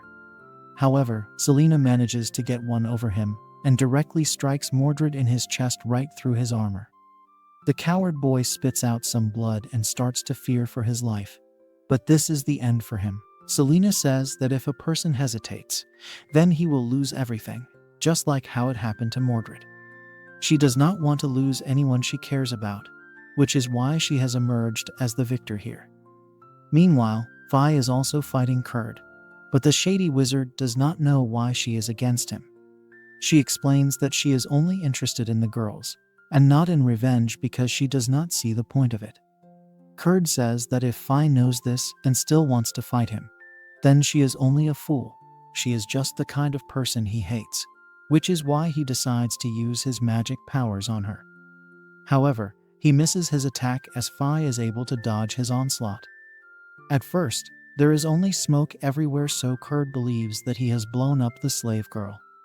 However, she shows up from behind him and says that if she could see for herself the use of getting revenge, then she would gladly take the opportunity. Then she lands a high kick right onto Kurd's chin and gives him a world of pain. He is unable to believe that such a small girl could land such a high kick, so it looks like he might be in trouble now. Despite this, he feels that he has a strong chance to finish her off, so he chants yet another spell and tells Vi that he is going to finish her off now for getting too carried away. The shady wizard unleashes a whole barrage of ice needles onto Vi, but she is not bothered by this. Instead, she states that if revenge can make Elle and Selena feel happy, then even she would like to feel it together with them. The slave girl goes on to unleash her own fighting skills and is able to destroy all the ice needles within a few seconds. She then states that the mutual feeling of happiness with the girls is the main reason why she is fighting Kurd right now. The shady wizard can't believe that Fi was able to crush all of his ice needles, so he wonders what kind of girl she really is. Now, Fi unleashes her phoenix upon Kurd, and that's when he figures that she is a tamer girl. He doesn't know how to counter all the animals that she is going to use on him, but this is not even her main move. Basically, Fi uses her phoenix bird as a distraction and charges from underneath it in order to land a surprise attack on Kurd. The shady wizard figures it out, but it's too late for him because Fi has already reached him. Now she uses her moon wolf attack and lands multiple blows on Kurd at the same time. Now that his body has been weakened, Fi decides to end it all with one final blow, which happens to be her Gale Breaker attack. All it takes is one direct strike, and she manages to end Kurd with ease as he falls to the ground bleeding right out of his face. Fi signs off by saying she is not at all interested in Kurd because he is a worthless person, just like she is now. She bids farewell to her opponent, and that leaves us with Elle and Muslin, who asks the princess slave why she came back after all this time. She simply says that she has not come back here for anything other than to say goodbye to the friends who betrayed her. This situation brings back a lot of memories for Elle, so she thinks about her time as a princess in her kingdom. She was the daughter of the king, which was why she had to meet with a lot of people even when she was young. Since all of them had fake smiles, she would be very worried about them as it would make her uneasy. Then she found Muslin, Mordred, and Kurd, all of whom truly looked like people who would genuinely laugh with her. She felt like she could open up to this gang and be real with them, but all of that fell apart when they put the slave collar on her neck and betrayed her. Now, we are back to the present where Muslin unleashes some attacks on Elle. She tries to mock the princess slave by sarcastically saying that she is great to have come here just to say goodbye. She then reveals that she has always hated that extra kind attitude of Elle because it made her feel inferior. The princess slave has to counter Muslin, so she uses her aqua dragon to unleash a water pulse attack. The shady traitor is able to dodge this attack, and then she tells Elle that she has been adventuring enough with her team to make a living in the kingdom by herself. By that logic, she does not see herself getting beaten by a princess who is an adventurer for fun. Elle reveals that she never had any ideas of fun when she had joined the team because she simply wanted to grow with Muslin and the others.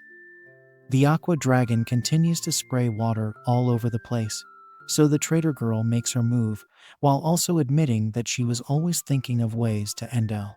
Now, Muslin vanishes from sight. But the princess slave knows that this is a technique known as runaway that allows the user to shorten their distance with super acceleration. Elle figures that if Muslin really intends to take her life, she will probably try to stab her in the heart from behind. After all, a coward will always remain a coward, so Elle even predicts that Muslin will use the Flying Shadow Chronicle attack. The shady traitor tries to land an attack on Elle, but since she already knew this was going to happen, Elle uses her aqua dragon to attack her from the side. Muslin is just about able to dodge the attack, but she loses some of her clothing in the process. She gets annoyed, so she tries to attack the aqua dragon, but this is clearly not a smart choice. The aqua dragon unleashes yet another water attack on the shady traitor and is able to smack her down with ease. Muslin is barely able to recover from this blow, and then Elle walks up to her with the aqua dragon right next to her. She then declares that this is how she is going to bid farewell to Muslin, and it looks like the whole ordeal is finally over for her. However, Muslin says that she can still see the same attitude on the princess slave's face, and she really hates it. Elle, on the other hand, comments that Muslin is smiling right now, just as she had done back then. The traitor girl is a bit confused to hear this, but then she learns that Elle is referring to the time she was handed over to the slave merchants.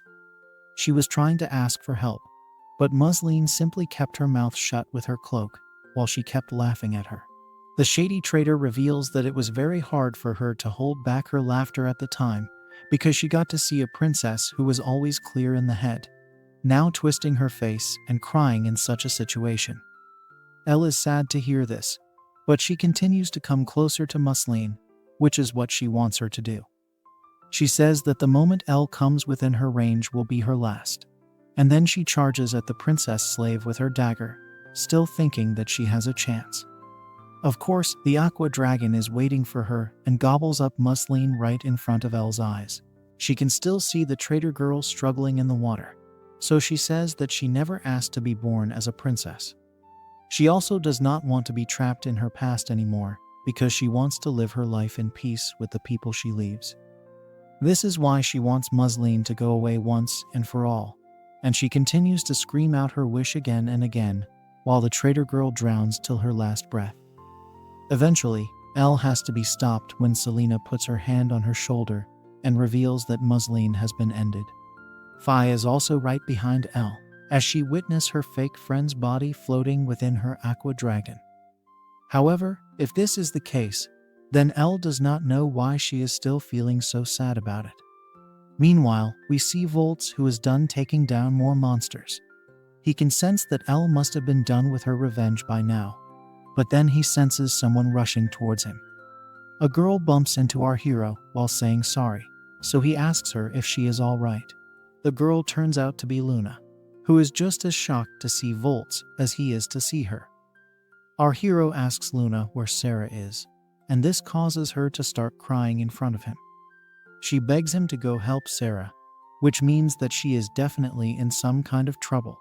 Now, we move to a flashback where we see both Luna and Sarah in hiding from the monsters. They talk about whether their master Gale will be okay because he had run away and leave them here. Luna feels bad because she also ran away and left the knights to deal with the monsters. But Sarah says that her sister's life is more important to her than anything else. She feels that they are better off anyway because she had also promised their mother that she would protect Luna as the older sister, even though there wasn't much of a difference in their age. It was a strong promise. But the problem was Gale, who also happened to be the father of the twins. He would blow up all the quest money on shady women and booze, so Sarah would scold him, but to no avail.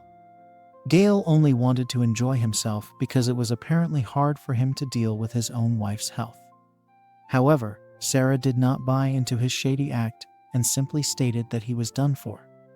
Now we move back to the first flashback where Luna asks Sarah if it was a bad idea to follow their father here.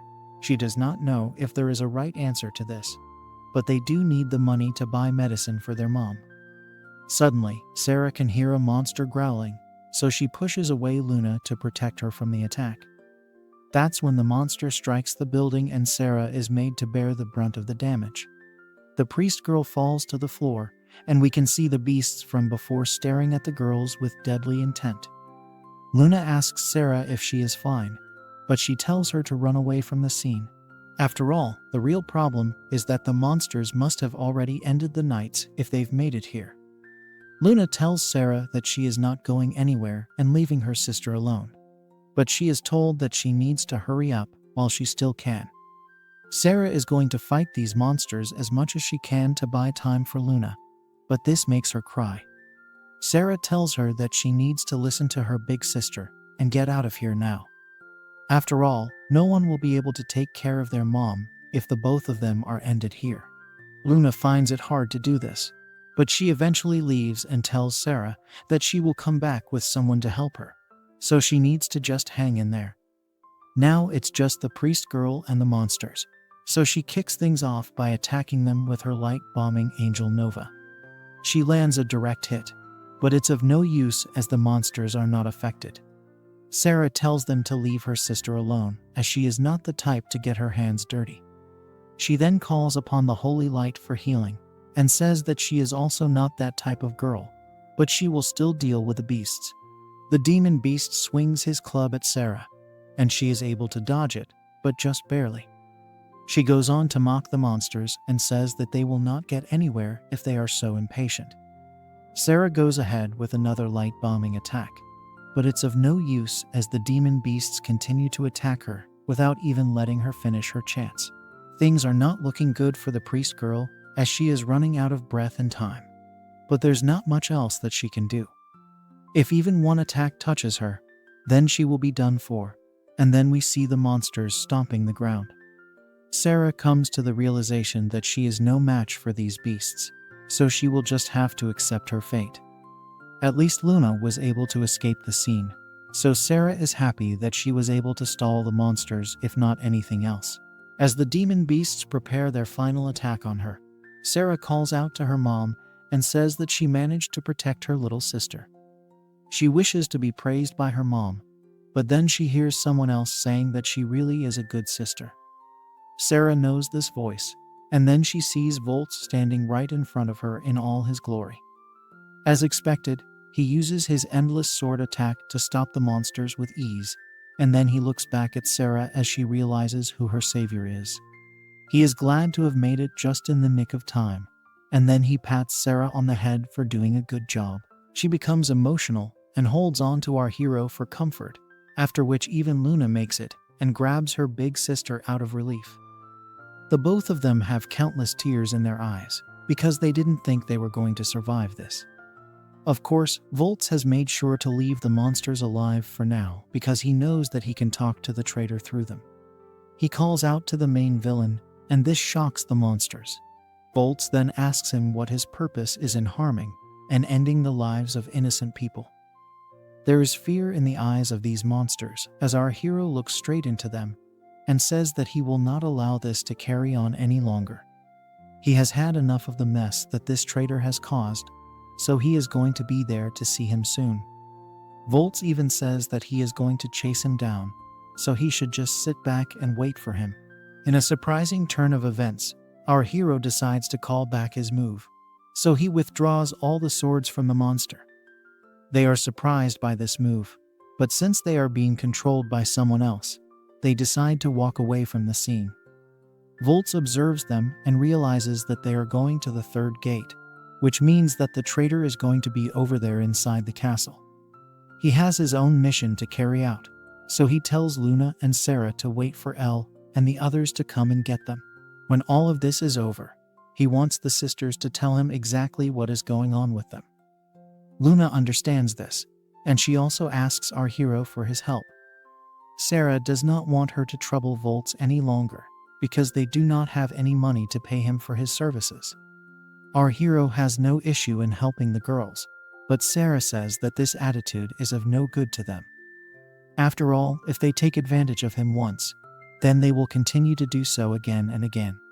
She wants to compensate Volts for his services, so she asks him to do her that much of a favor. If he does not do this, then she will not be comfortable asking him for help. Luna consoles her sister, and then Volts gets to thinking about what he should take from the girls. He then realizes that there is one thing that he can ask from the girls, so he calls out their names and says that he will make them both his slaves. Of course, this makes Luna become nervous, and even Sarah asks what he means by this. That's when Volts tells them that he is taking away their freedom, so that they can't act recklessly on their own any longer, and the girls take a moment to consider this offer. Of course, this does turn out to be ideal for them, so Sarah says that she will become our hero's slave girl. She goes on to seal the deal with Volts and asks him to love her as his woman. Of course, her actions make Luna a bit too shy, so she asks Sarah what she is doing. She says that this is what needs to be done in order to become a slave girl, and this makes Luna realize that such actions are needed to make a slave contract. Sarah goes on to explain all the different things that a slave girl will get to do with her master, and this makes Luna very excited. Keeping this in mind, she also decides to become our hero's slave girl and gives him a cute little peck on his cheek. Now that they are done with the contracts, Volts says that they will talk about what to do next when he comes back. The girls are fine with this, but they tell him to promise them that he will come back safe and sound. Volts makes his promise, and then he takes off to deal with the traitor in a rush. As he charges towards his target spot, our hero tells us that no matter how many times he may ask the girls to let him help them, they will not allow it because they would feel bad about it.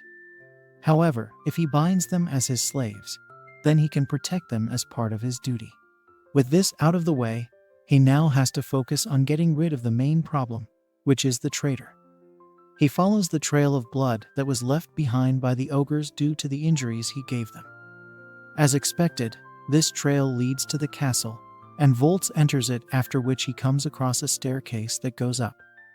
On top of that, the trail is also going upwards, so the culprit is clearly waiting for our hero. Volts goes up the stairs, and soon enough, he reaches the top and comes across a shady figure.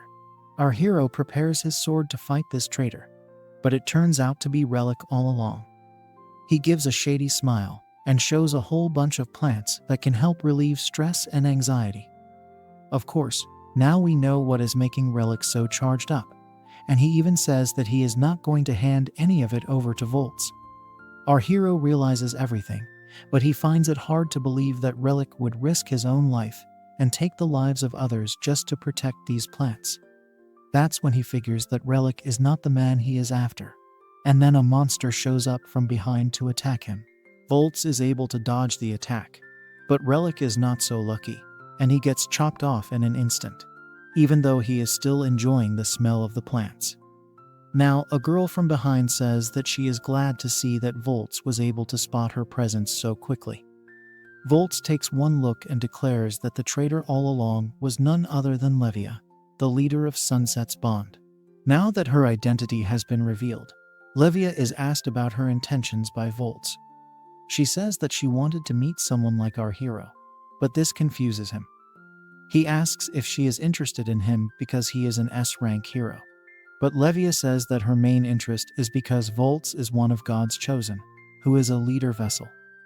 This term is not something that Volts is aware of, so Levia comments that there are limits to what an adventurer can achieve. On top of this, there are only a select few heroes who can achieve S rank. Keeping this in mind, she wants to know how Volts was able to do this. Our hero takes out his holy power stone and says that he simply collected experience with his battle history, and he also threw the power stone into the lake of the gods to give him jobs and make him S rank. Levia makes sense of this statement and states that if the Lake of Gods can simply give so much power to an adventurer, then the amount of energy in itself must be really high. Levia then says that she will control the Lake of the Gods and become the most powerful entity in the world. Volts says that Levia will make an enemy of each and every adventurer if this is the case, but she does not care about this at all. With that, Levia goes on to summon a whole bunch of monsters, and all of them show up in front of Volts. Our hero can see that Levia's main power is to summon monsters, and that's when she reveals her true name to be Heg Arietta, also known as Ari, the leader of the monsters. Basically, Volts sums it up as Ari being the queen of the monsters, but he has other problems in front of him. There are tons of demon beasts in front of him, and Ari asks him if he can really take all of them on with his endless sword attack. Volts wonders if he is being evaluated right now, but Ari says that she is not in the mood to fight him today. She just wanted to talk to him and decides to go home as of now, but our hero is not going to let her leave so easily. He is about to use his endless sword attack, but then the entire monster army comes in front to protect Ari. This confuses Volts because he does not know if Ari is manipulating these monsters, or if they are moving on their own because she is like their family. He hesitates because he is unsure of the emotional connection between Ari and the monsters. The queen of the monsters also takes note of this and states that our hero is a kind one. In exchange for his kindness, she decides to give him a reward and drops a bunch of power stones. Volts correctly guesses that these are the power stones of Haruto's comrades from his earlier guild, and then Ari decides to tell him something of use. A massive dragon shows up to become her ride, and then she says that as of this moment, the world of humans and monsters is going to change drastically. Because of this, a man of great power like Volts is sure to be swallowed up in the whirlwind. At that time, he will have to choose which path he has to take to protect the ones he loves. Based on prior experience, it definitely looks like he is going to do this as a leader's vessel. Of course, Volts is still trying to wrap his head around the fact that the world is going to change. But then Ari says that at the epicenter of it all will be her true guild, which is known as Pandora's Demise. With that, she bids farewell to our hero and refers to him as a selfless leader as she flies off into the sky with her dragon. As he sees Ari flying away, our hero is greeted by El and his other harem girls. The princess slave calls out to him and says that she has kept her promise of getting revenge. Volts is pleased to see El in a new light, and he welcomes her back with a smile. She is also delighted to finally be back with her master, so she hugs him out of joy. Of course, there are all the other girls as well who are watching this romantic gesture. And then the skies clear up for the sun to shine brightly upon this new group. The slave girls ask Volts if Ari was actually the traitor all this time, but he says that she is something beyond that now. As a matter of fact, she is their enemy now, which makes the girls wonder what's up. Volts now goes on to explain everything that Ari had told him about wanting to rule the world with the Lake of the Gods, so everyone is worried about her intentions. Keeping this in mind, Selena asks Volts what he's going to do now. He simply says that he only wants to protect the people he cares about, who are the people he loves. This means the entire girl gang consisting of El, Selena, Fi, Luna, and Sarah. El says that such a line is very typical of our hero because of his kindness. Now, he asks if his harem girls will stay by his side, and El happily says yes until the end of time. She seals this promise with an affectionate display. But Selena does not like how the princess slave sneakily got herself a nice little session. She decides to get some attention of her own, because even she wants to be with Volts forever. Of course, the other girls are still new to this, so they choose not to do anything shady. Sarah seems to like what she sees, but Luna is unable to imagine such love even existing. Fi, on the other hand, just calls everyone shady, and then our hero decides to have a word with the sisters. He tells them that they should talk about everything that's bothering them, and there is no need to hold back anymore. They happily say yes, and then Volts tells Fi that she is also welcome to do the same. The tamer girl mainly wants to be fed, so it seems that all is well from the slave girls. However, there's still one more thing to care of, as Haruto is nowhere to be found. Fi uses her tamer skills to locate Haruto inside his tent, so Volts goes to meet him. Haruto is in bad shape, as he apologizes once again for leaving his guild with such a daunting task, and then running away on his own. Volts says sorry as well, because he did let the traitor Ari escape. Haruto says that this is not our hero's fault, so he says that it's also not Haruto's fault using the same logic. He then gives the holy stones that Ari had handed over to him, and this makes Haruto emotional as he recognizes them. Since they belong to his comrades, it's only fair for Haruto to give them a proper send-off in the form of a funeral. He cries and thanks Volts for what he has done, but he says there is no need to mention it. With this, the quest of the Gore AI Fortress's assault has come to an end, although at a great cost. Now, Volts and the girls sit down for a delicious meal, but our hero comments that his family has grown by a lot in just a few days. This means that they will not be able to fit into his house anymore. The girls agree with him, and then he says that if the world is in a state of crisis right now, then it does not make sense to continue the same way as before.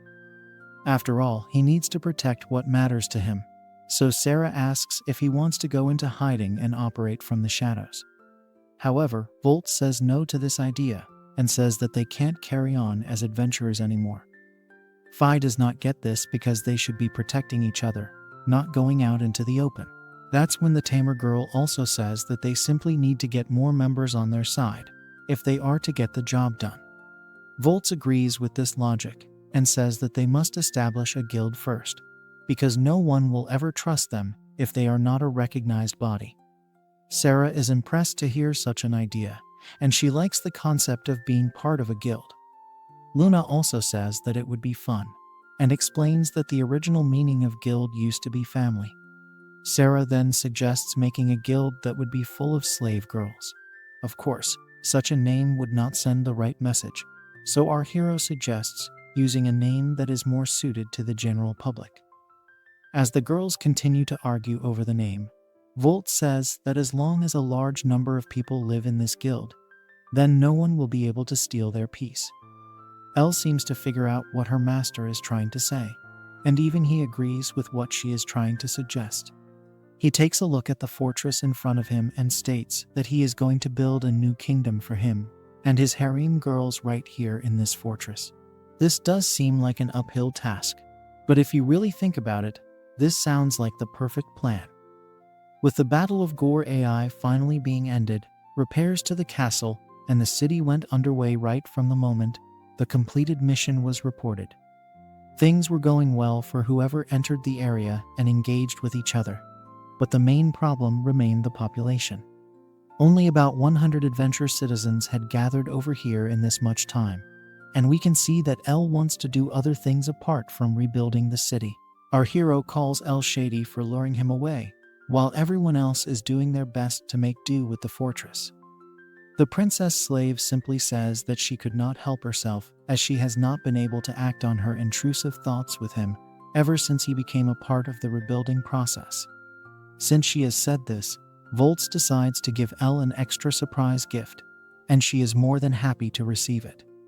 As she finishes up on her shady intentions, we see Selena entering the room to ask Elle if she has seen Volts anywhere. Of course, she has now walked into a rather intense session, so she asks the princess slave why she is doing such things. She tells her master that the merchants are coming, so he needs to tend to them. But Elle complains that she was about to do the same, so Selena has ruined it all. However, work is important and Selena can't have our hero going into a meeting with a pillar, so she takes care of him to make sure that he has clarity of thought when he is with the merchants.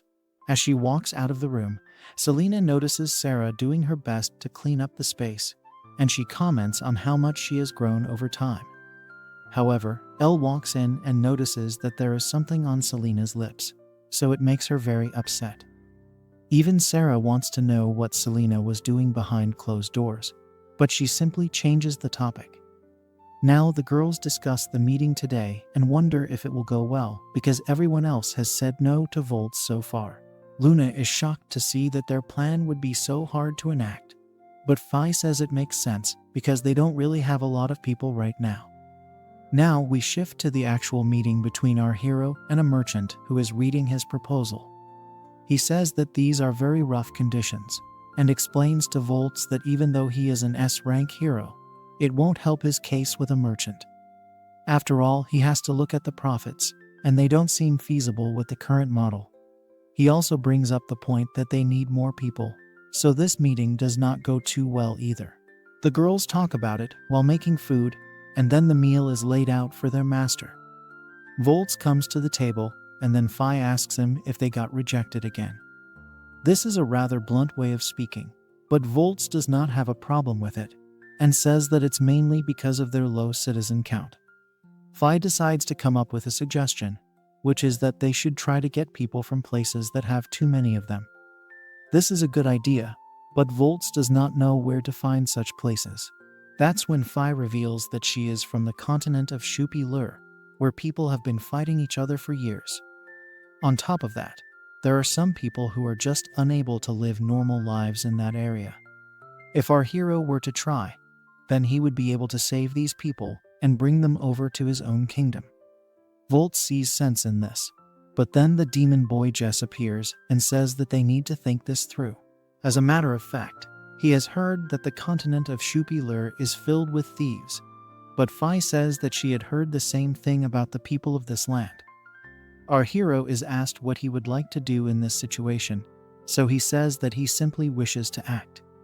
His main goal is to secure the future of this country with his own hands, so his entire team is on board for the plan. Jess decides to join forces with Volts and states that they will need a ship if they are to travel to Shupil. He will have it arranged by the next night.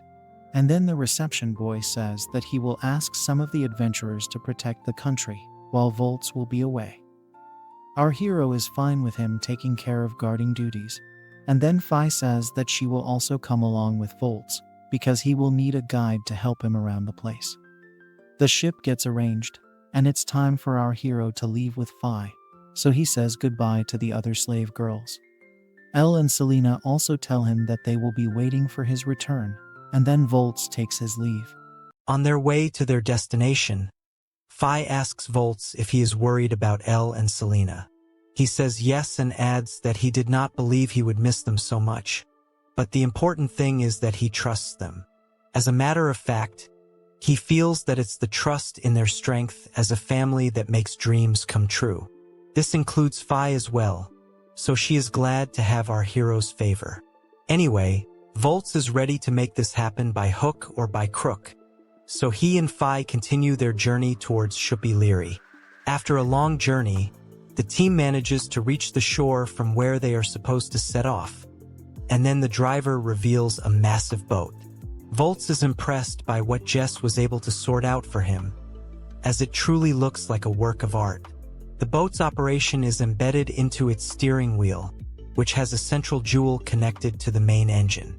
Our hero will need to add some magic over there, after which he can use the steering wheel to navigate the ship. Volts thanks the driver for everything, and then with Fi, he prepares to set sail. The duo makes their way through the open waters, and the boat is pretty much like a miniature ship at this point. The ease with which they navigate their route is quite impressive, and then Fi comes up with a question for her master. She asks him how he is able to trust her words so easily. After all, she could be lying about everything, which would prove that she is a threat more than anything else to him. Our hero activates Chad mode and tells her that this is the only way he can live, so he would much rather trust Fi than doubt her. She is surprised by this answer because it means that Volts is rather easy to fool. Some more time passes by, and soon enough the duo can see some lights in front of them. They have come a long way since their departure spot, so these new lights are from another country and continent altogether. We can see that there are quite a few people by these lights, almost as if they were waiting in preparation for our hero. A curvy babe who is also a fox girl shows up and reveals only her pillows for now, as she reveals that her lookout had reported a mysterious ship coming into the area. She seems to despise the people from the land of the end, and considers them to be foolish as they thought they could sneak in here by sea. One of the soldiers asks this curvy babe for her commands, but she says it's quite obvious. The ship needs to be sunk, so the entire squadron starts firing at it. Volts notices the firepower coming his way, which surprises him at first, but he is able to dodge them. Our hero figures the cannons are all setting him as their target, so he guides the boat nicely while dodging the attacks. This does not sit well with the others, as they say that their continent does not have any job powers as such. Instead, they now use weapons like these cannons, which they consider to be a lot more useful than S-rank skills. Of course, they don't exactly know how powerful our hero is, but they continue to berate him because they feel he has come from the land of Sui no Kuni. As per the laws over here, if there is any kind of territorial invasion, then the penalty is instant death. This is why the soldiers are more upset, because Volts is encroaching upon their territory despite knowing this. Upon hearing the name of Sui no Kuni, Volts tries to reason with his attackers, but the curvy babe is in no mood for conversations, so she bids him farewell. Multiple cannons are fired at the same time, meaning there is no way for Volts to avoid the attack. Sensing imminent danger, our hero decides to call upon his signature move, Endless Swords. The tactic works perfectly, as the swords stop the cannonballs in the middle of the air, causing them to explode. Seeing this impressive display makes the curvy babe even more worked up, because it could mean that Volts is an assassin from Sui no Kuni. Now, our hero calls out to the soldiers and asks them to at least listen to what he has to say. He maintains that he is not an enemy, but his words fall on deaf ears, as the curvy babe believes it's useless to be attacking him from such a distance. She will simply use her powers to dispose of Volts, and that's when we see the curvy babe's face, which also happens to be cute. Volts himself is surprised to see such an attractive girl on the front line, but before his intrusive thoughts can kick in, One of the soldiers asks the babe not to stress herself. After all, she did use her powers the other day, so it could cause a strain on her body. But she does not care for any of that because she wants to get rid of Volts as soon as possible. On that note, she raises her hand and is about to unleash her finisher move, and a dark aura takes over. Volts notices that this skill is quite different from the jobs he has seen from his land, and then he raises his voice to ask everyone to stop. Before she unleashes her move, the curvy babe notices that Fi is on the boat with Volts, and seems to recognize her. Fi knows this girl too, and reveals her name to be Kaia, while also stating that she never really listens to anyone. She then officially greets Kaia, who refers to her as Fi-chan, meaning the girls definitely have some kind of connection. Before we move ahead, it's important to note that the continent of Shupil is divided into 4 large regions. The place where Volts has arrived is at the shores of the largest floating town, known as the lake capital Mizu Mino Miyako. Kaia is now more accommodating and she allows our hero to enter her town because of Fi. She smiles at the bunny girl and comments on how it has been a long time since they last saw each other. However, her expression changes when she sees Volts and asks Fi who he is. She says that he is her current master, but Kaia does not seem to like the fact that this new man she has met likes to keep slaves. Volts himself has realized that he is going to have a hard time with the negotiations if this is the treatment he is already getting. Now, we move to a mansion where the fox girl gives Volts and Fi a room for 2. She will send someone to offer them food as well, and then she leaves the room. Our hero has figured that Kaia was on alert the entire time, so he asks Fi if there is any reason for that. She reveals that humans are not trusted very easily on this continent, mostly due to evil actions in the past. Volts states that Fi already knew Kaia from before, so he would have preferred if she had stepped in sooner to help him out. However, Fi says that over here, Volts is not a very familiar name, so she wanted everyone to at least get a glimpse of his powers first. Volts figures that this was a strategy from Fi so that they could have a bargaining chip for the migration talks. Now that the normal chat is over, Fi asks Volts if he likes how Kaia looks. She is obviously referring to her cute face, curvy body, and fox ears. Our hero says that he was definitely surprised to see fox ears and a tail on Kaia, so he asks Fi how she came to be that way. She simply says that Volts would be a lot better off if he asked that question to Kaia himself. She feels that if her master can get Kaia to talk to him about her beast girl features, then the negotiations will surely go well. Now, we shift to Kaia, who is in a council meeting with several other men. They do not seem to be too pleased with the fact that she has brought a man to the capital, so they demand an explanation for it. She simply says it's because he happens to be an acquaintance of Fi. One of the council members says that even though Volts is from the Fethul-ist continent, his powers were no different than those who come from Sui no Kuni. Kaia says that she can understand the hesitation and hostility from everyone, but even so, they need to be mindful of the lack of their current military strength. It looks like the fox girl is on a perpetual wardrobe malfunction situation because of her foxtail, and then one of the men asks her if she is going to request for Volts' help. Kaia admits that she does not really trust him that much, but she did witness his power, which is rather tremendous. As a matter of fact, she feels that with Volts, her people might be able to reverse their current predicament. In the meantime, she will take both Volts and Fi into her care, which shocks all the men around her. She maintains that she will keep an eye on our hero, but the men advise her not to go ahead with this plan. She still decides to stick to her gut, and then we see her having a chat with Fi. She says that she will be sorry if her plan turns out to be against her favor, but Fi feels it's fine. The fox girl asks Fi if something is the matter, but she just says that it's better for the both of them to talk in private with no one else listening. Kaia asks her what it's like to be living on the other side of the world, but Fi states that she has just been eager to see the fox girl again. Having said that, she didn't think it would be under such circumstances. Kaia asks her if she is happy with her new life, to which she says she is having a lot of fun with Volts. The bunny girl adds that everyone is together back in the country that her master is building. This makes Kaia wonder if Volts is a king, meaning she should have treated him better. However, Fi tells her that our hero does not care about such things at all because he is a Giga Chad. Now, it's the moment of truth as Fi asks Kaia to move all of her citizens to Volts' country. This does surprise the fox girl, so she asks Fi if she is being serious here.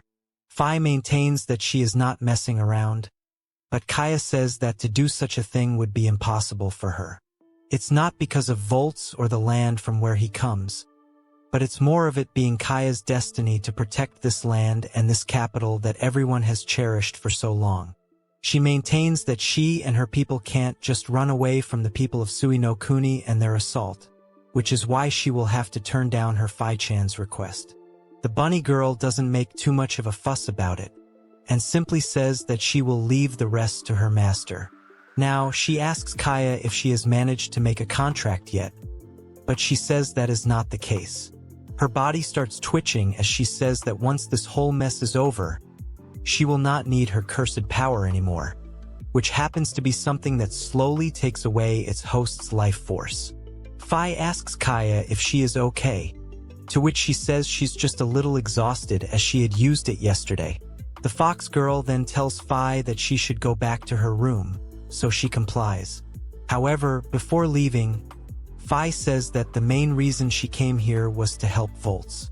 She has also come here to repay Kaia and Ulysses for saving her life before, but Kaia says there is no need to do such things because they are family, Vin Diesel style. She then asks Fi if she will go to visit Ulysses, to which Fi says that she has to at least thank him properly this time. Now, we move to Mizu Mino Miyako, near the border with Sui no Kuni where there are tons of zombie soldiers waiting to attack. They look rather ferocious, and then we shift to our hero who tries to analyze the opposition army. He cannot sense any ego in any of the soldiers, which would normally be odd, but then Kaia explains to him that these zombies have simply taken a human form, but do not have any soul of their own. Volts is shocked to hear this because he wasn't really a fan of the zombie genre back in Japan. Anyway, Kaia explains that these soldiers are called undead zombies, and this leads Volts to make a connection. The power associated with these zombies is strangely similar to the power Livia possesses to control monsters. He then asks the fox girl if the zombies are being controlled by the power of a job, and he learns that there are rumors of a puppet master having joined Sui no Kuni. For all we know, the culprit could very well be Livia herself, but there's no time for conjecture. Kaia says that only her power is good enough to counter the zombies as far as her folks are concerned, and then she proceeds to summon some demon souls. Fi is worried to see her like this, and even the soldiers ask Kaia not to stress herself. But Kaia turns into the Red Priestess and offers her blood to release the seal of a demonic monster. Volts watches on in shock as a giant nine-tailed fox monster shows up, so he asks Kaia what it is supposed to be. She says it's her cute pet, which our hero clearly takes as a joke. The fox girl is in no mood to be joking though, so she orders the fox monster to go ahead and eat to his heart's content. The beast goes on a rampage and devours anything that comes in his way, meaning the undead zombie soldiers really have no chance against it. The nine-tailed evil god roars victoriously as it is able to go through an entire lot of opposition zombies, and this motivates the other soldiers to also join in on the battle. The battle wages on for a while, and things are looking quite intense, so Volts comments on how overwhelming this whole thing is. Kaia says that it is only a temporary thing, as we see her struggling with her body due to the spell she just cast. Kaia is not able to stand her ground any longer, so Fi goes to her, asking if she is okay. On top of that, we see that the nine-tailed evil god is also fading away, probably because of the massive amount of energy it consumes to simply appear. Kaia reveals that the beast cannot be summoned for extended periods of time, which is why she has to push herself every single time. Volts activates his big brain energy and figures that this kind of skill is quite similar to L's very own holy beast summoning. However, he still does not know that Kaia offers her own life force in exchange for the summoning. Now that the beast is gone, the zombie soldiers regain the advantage and start to take down the human soldiers. Kaia realizes that her men are getting pushed back, so today might be the day she loses the city. But when you have a Chad like Volts with you, there should never be such doubt in your mind. Volts tells Fi to keep Kaia safe, as he will now enter the battle to show everyone how it's really done. Kaia is surprised to see this, and she asks our hero why he is doing this, as the war is not supposed to be his problem. Volts simply jokes that this is his way of thanking her for the delicious food she sent his way yesterday. Now, our hero finally springs into action and takes down all the zombie soldiers in front of him. He is so vicious and effective that his opponents do not even have the time to understand what's going on before they get slashed off. Volts effortlessly goes through multiple lots of zombie soldiers, leading the human soldiers to wonder who he is. They consider Volts to be so mighty that he might even be a demon god. The main question from Kaia, though, is why would someone as strong as Volts lend her a hand? Suddenly, a zombie attacks her, but Fi steps in at the right time to smash it. She then says that her master simply a kind and generous person, leading Kaia to assume he's a softie. Fi adds that Volts is quite similar to Ulysses, who would be kind to anyone he'd meet. This makes Kaia wonder if there really is another man like Ulysses, to which Fi says that Volts will try to reach out to her as well. The fox girl says that no one has ever tried to save her before, not even Ulysses, but Fi says that Volts will definitely do it. She adds that her master has the power to free Kaia from whatever it is that she has been carrying alone. Now, our hero decides to flex his skills, so he brings out his good old move, Endless Swords, and takes out tons of zombies with just one shot. Seeing this makes Kaia wonder if she can actually get her hopes up, now that Volts has come into her life. However, before she can move any further, she drops to the ground and seemingly passes out from the strain on her body, causing Fi to worry about her. She may have fainted because of all the aura our hero was farming. But for now, Kaia is rushed to the Nine-Tails Shrine to rest up. Her body seems to have reached its limit, but not in a shady way. It's important to form a contract with her now, otherwise things will get messy.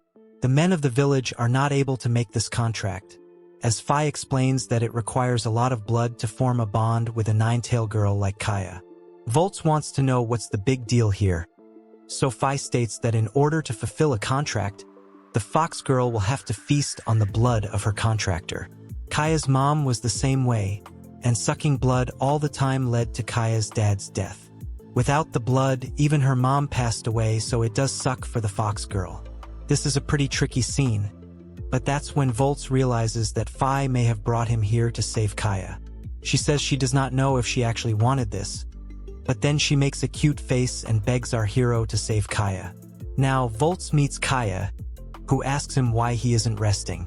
She bows down to him for being the ultimate Giga Chad and saving everyone with his skills, but he says it's fine.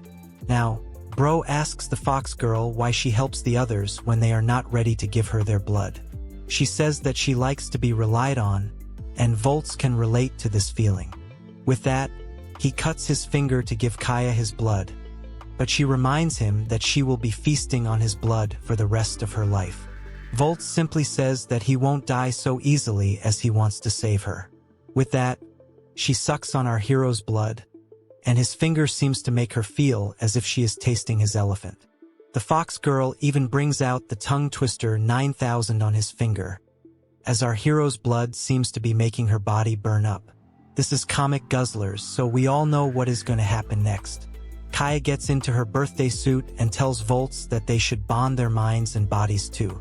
The intrusive thoughts run deep, as Kaia demands for Volts to bring out his raging bull. Our hero complies, almost as if he's doing a task, but a man of culture must do his duty.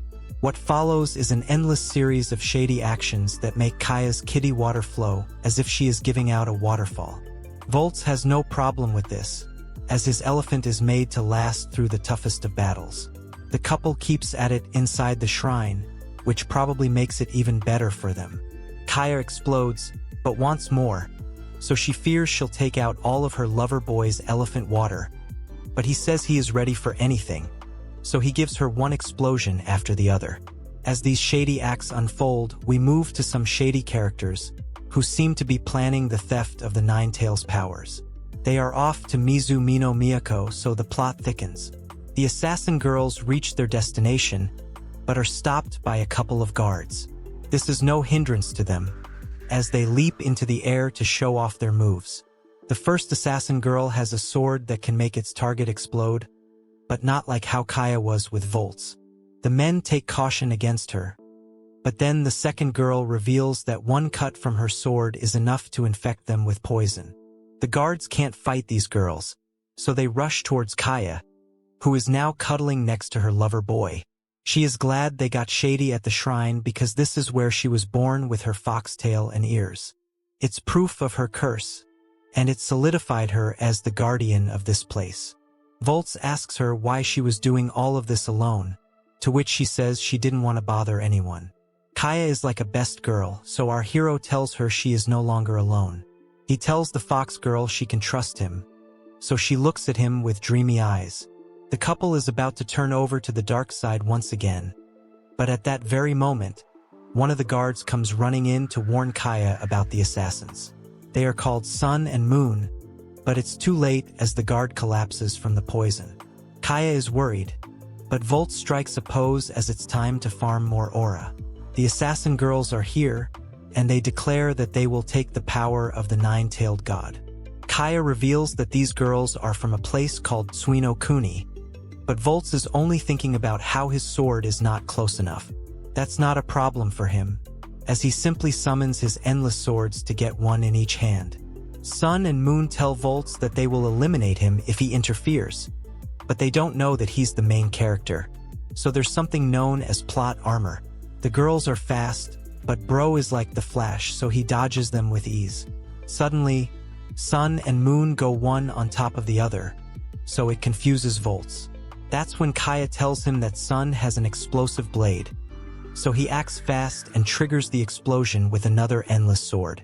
Volts uses the smoke to his advantage and then slashes off one of the enemy's swords. He then tells the assassins that they're good, but they lack experience, so he won't go hard on them.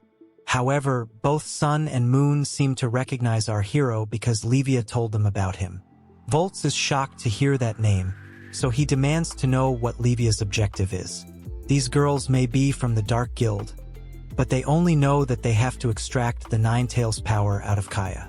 The fox girl asks them if this is what their puppet master wants, to which the girls reveal they are working for someone named Guy, who will grant them their wish if they succeed. However, they know they won't be able to defeat a Giga Chad like Volts, so they decide to run away for now. Kaia thanks her lover boy for saving her again, but Volts seems to recognize the auras and sense of these girls.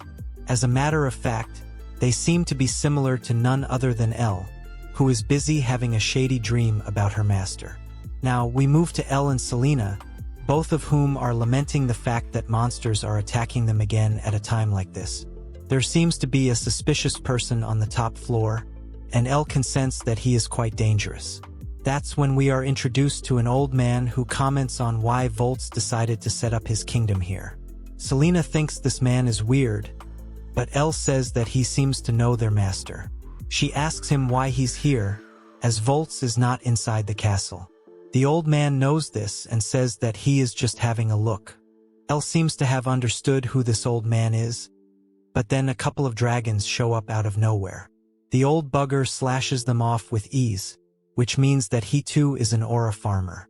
However, he seems to be even better at it than Volts, which means that he is none other than the Sword King. The old man says he used to be called that, but for now, he would prefer to be referred to as Silver Tusktail. The slave girls realize that Silver is Volts' savior, so they offer him some food. The old man sits down for a tasty meal, but Sana is not sure if he is as strong as they say, based on his appearance. Silver says not to judge a man by his appearance, but if Sana chose Volts, then she definitely has a good eye. He then warns the girls against betraying our hero, and his bloodlust makes them both feel as if they have been stabbed.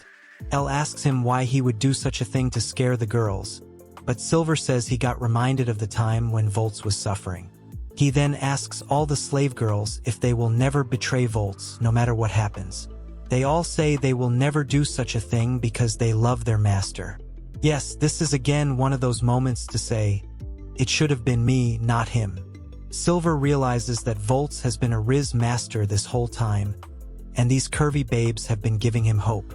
The old man confirms that Volts has gone to another continent, and has not yet announced his own kingdom yet.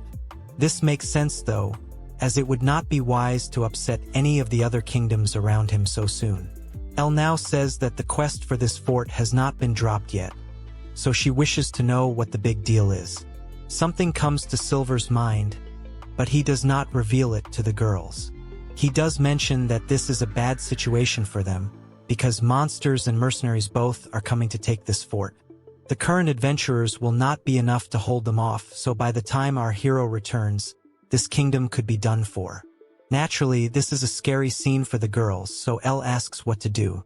Silver says that at least one of the groups attacking them should back away because right now there's too many of them.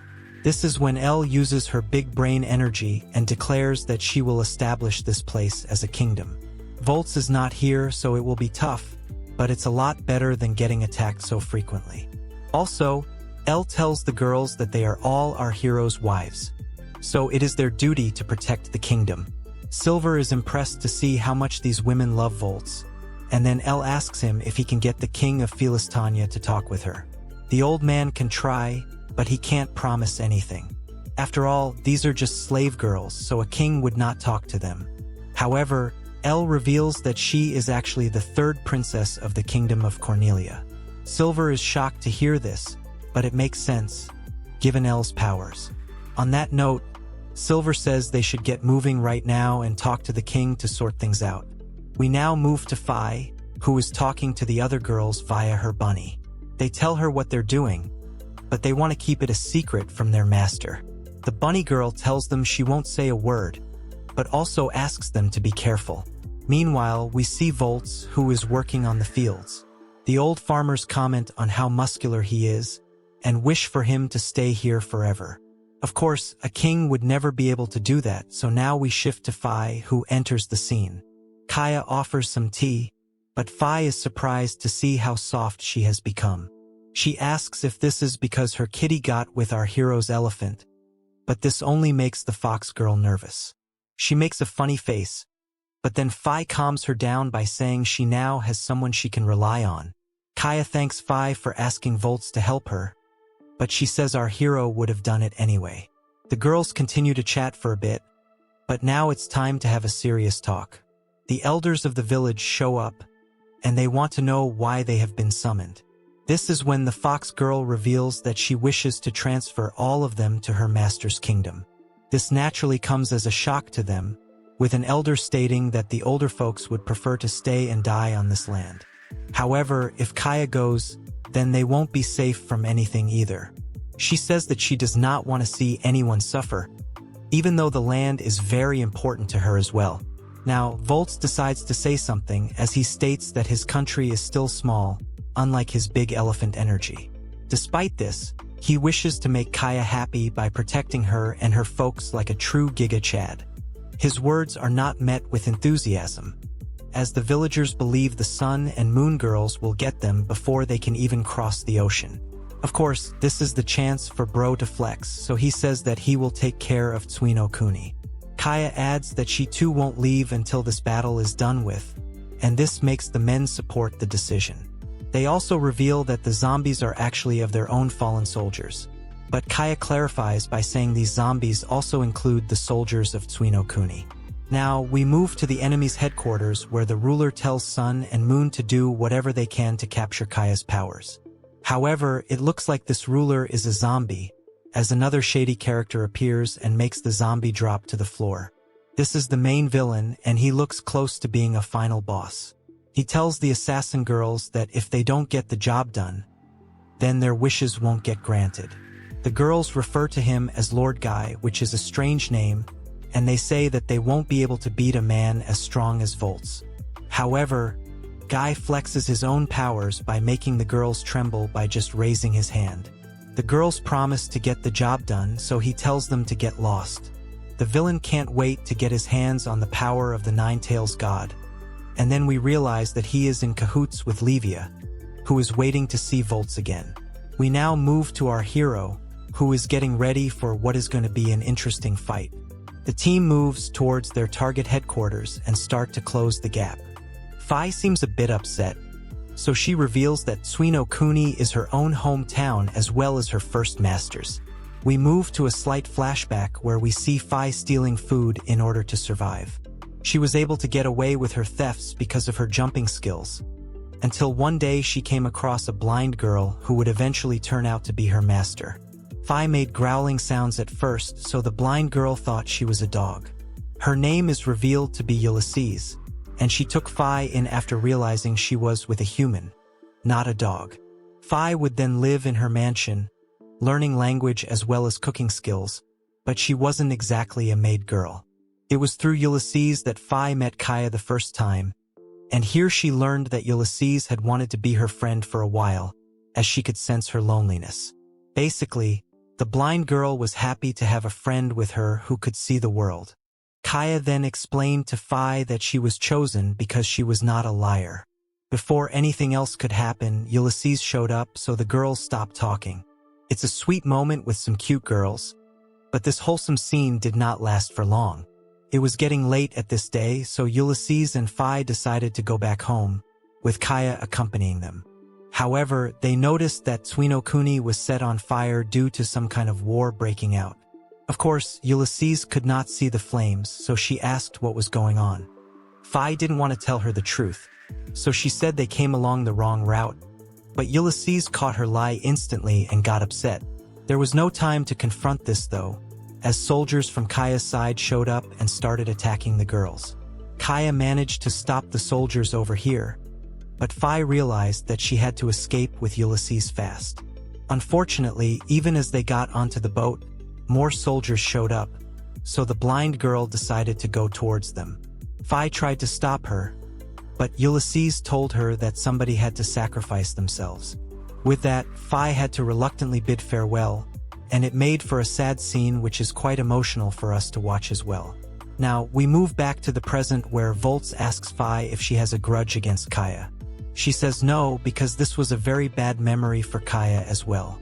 Plus, Fi never got the chance to say sorry to Ulysses, or even thank her for saving her life. Now, the bunny girl tells her master that he will need to take full responsibility for her. Basically, she wants to be treated the same way as Elle, Selena, and Kaia, after which she gives our hero a taste of her tongue twister 900. She wants to be loved, and Volts accepts her as his new slave girl fully, further cementing his riz. Now, we move to the battle zone where it's full-on war between both sides. Kaia figures this is the time to make a move, so she unleashes her Nine-Tails God. The beast wreaks havoc by taking down everything in its sight. Kaia's monster is super strong, and he's good enough to hold all the soldiers down while Volts goes for the main target. Meanwhile, Guy has a word with Sun and Moon, telling them to bring Kaia to him. However, before they can step out, one of their soldiers falls in front of them. As expected, our Aura farmer is here, and he asks Guy if he is the puppet in play. That's when Livia shows up and tells him that Volts is an S-rank adventurer, just like her and him. This means that Guy will be a tough opponent to take on with his skills. The villain calls the assassin girls his puppets and asks our hero not to get in his way. After all, it took him a lot of effort to start the battle here. He also wants to get the power of the Nine-Tails God, but no man of culture can allow such things to happen.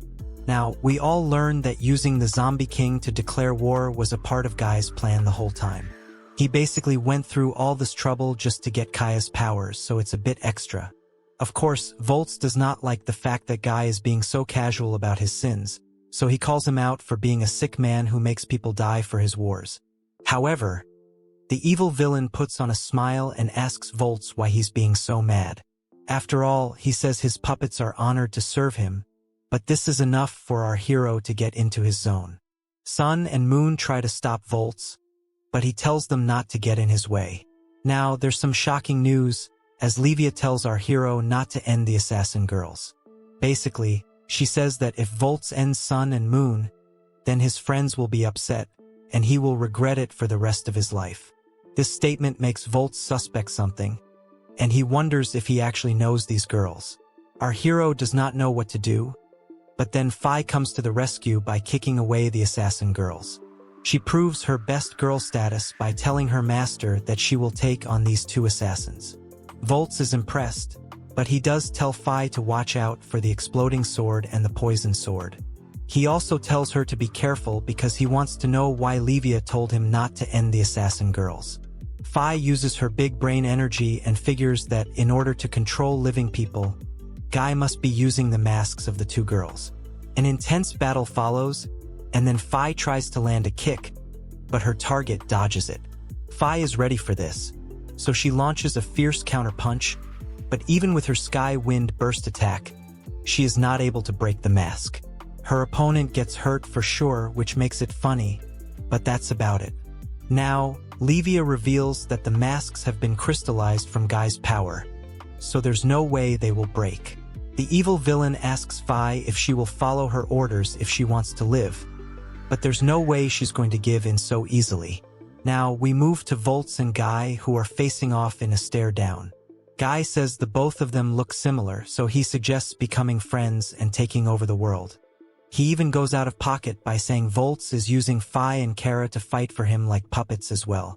However, our hero has had enough of the chit-chat, so he slightly slashes Guy's cheek to let him know he can end him at any time. Volts mocks his opponent by saying he's spending too much time with corpses, as he has forgotten about an actual human heart. He knows that his curvy babes will always be loyal to him, whereas Guy will simply get betrayed by his own puppets. Naturally, this makes the villain angry, so we are in for a treat. How is this battle going to go down? Will our hero be able to beat Guy, or will he be a worthy contender? And what is Livia's real plan? She's one heck of a villain, that's for sure. Anyway, we're at the end of this video, so you'll have to wait till the next one's out. Like, share, and subscribe if you like Volts as a man of culture. We're past the halfway point now, which means that the coming chapters are going to get a lot more interesting. Make sure to show love to this video because even I want to continue with the series. Okay then, I'll see you in the next one.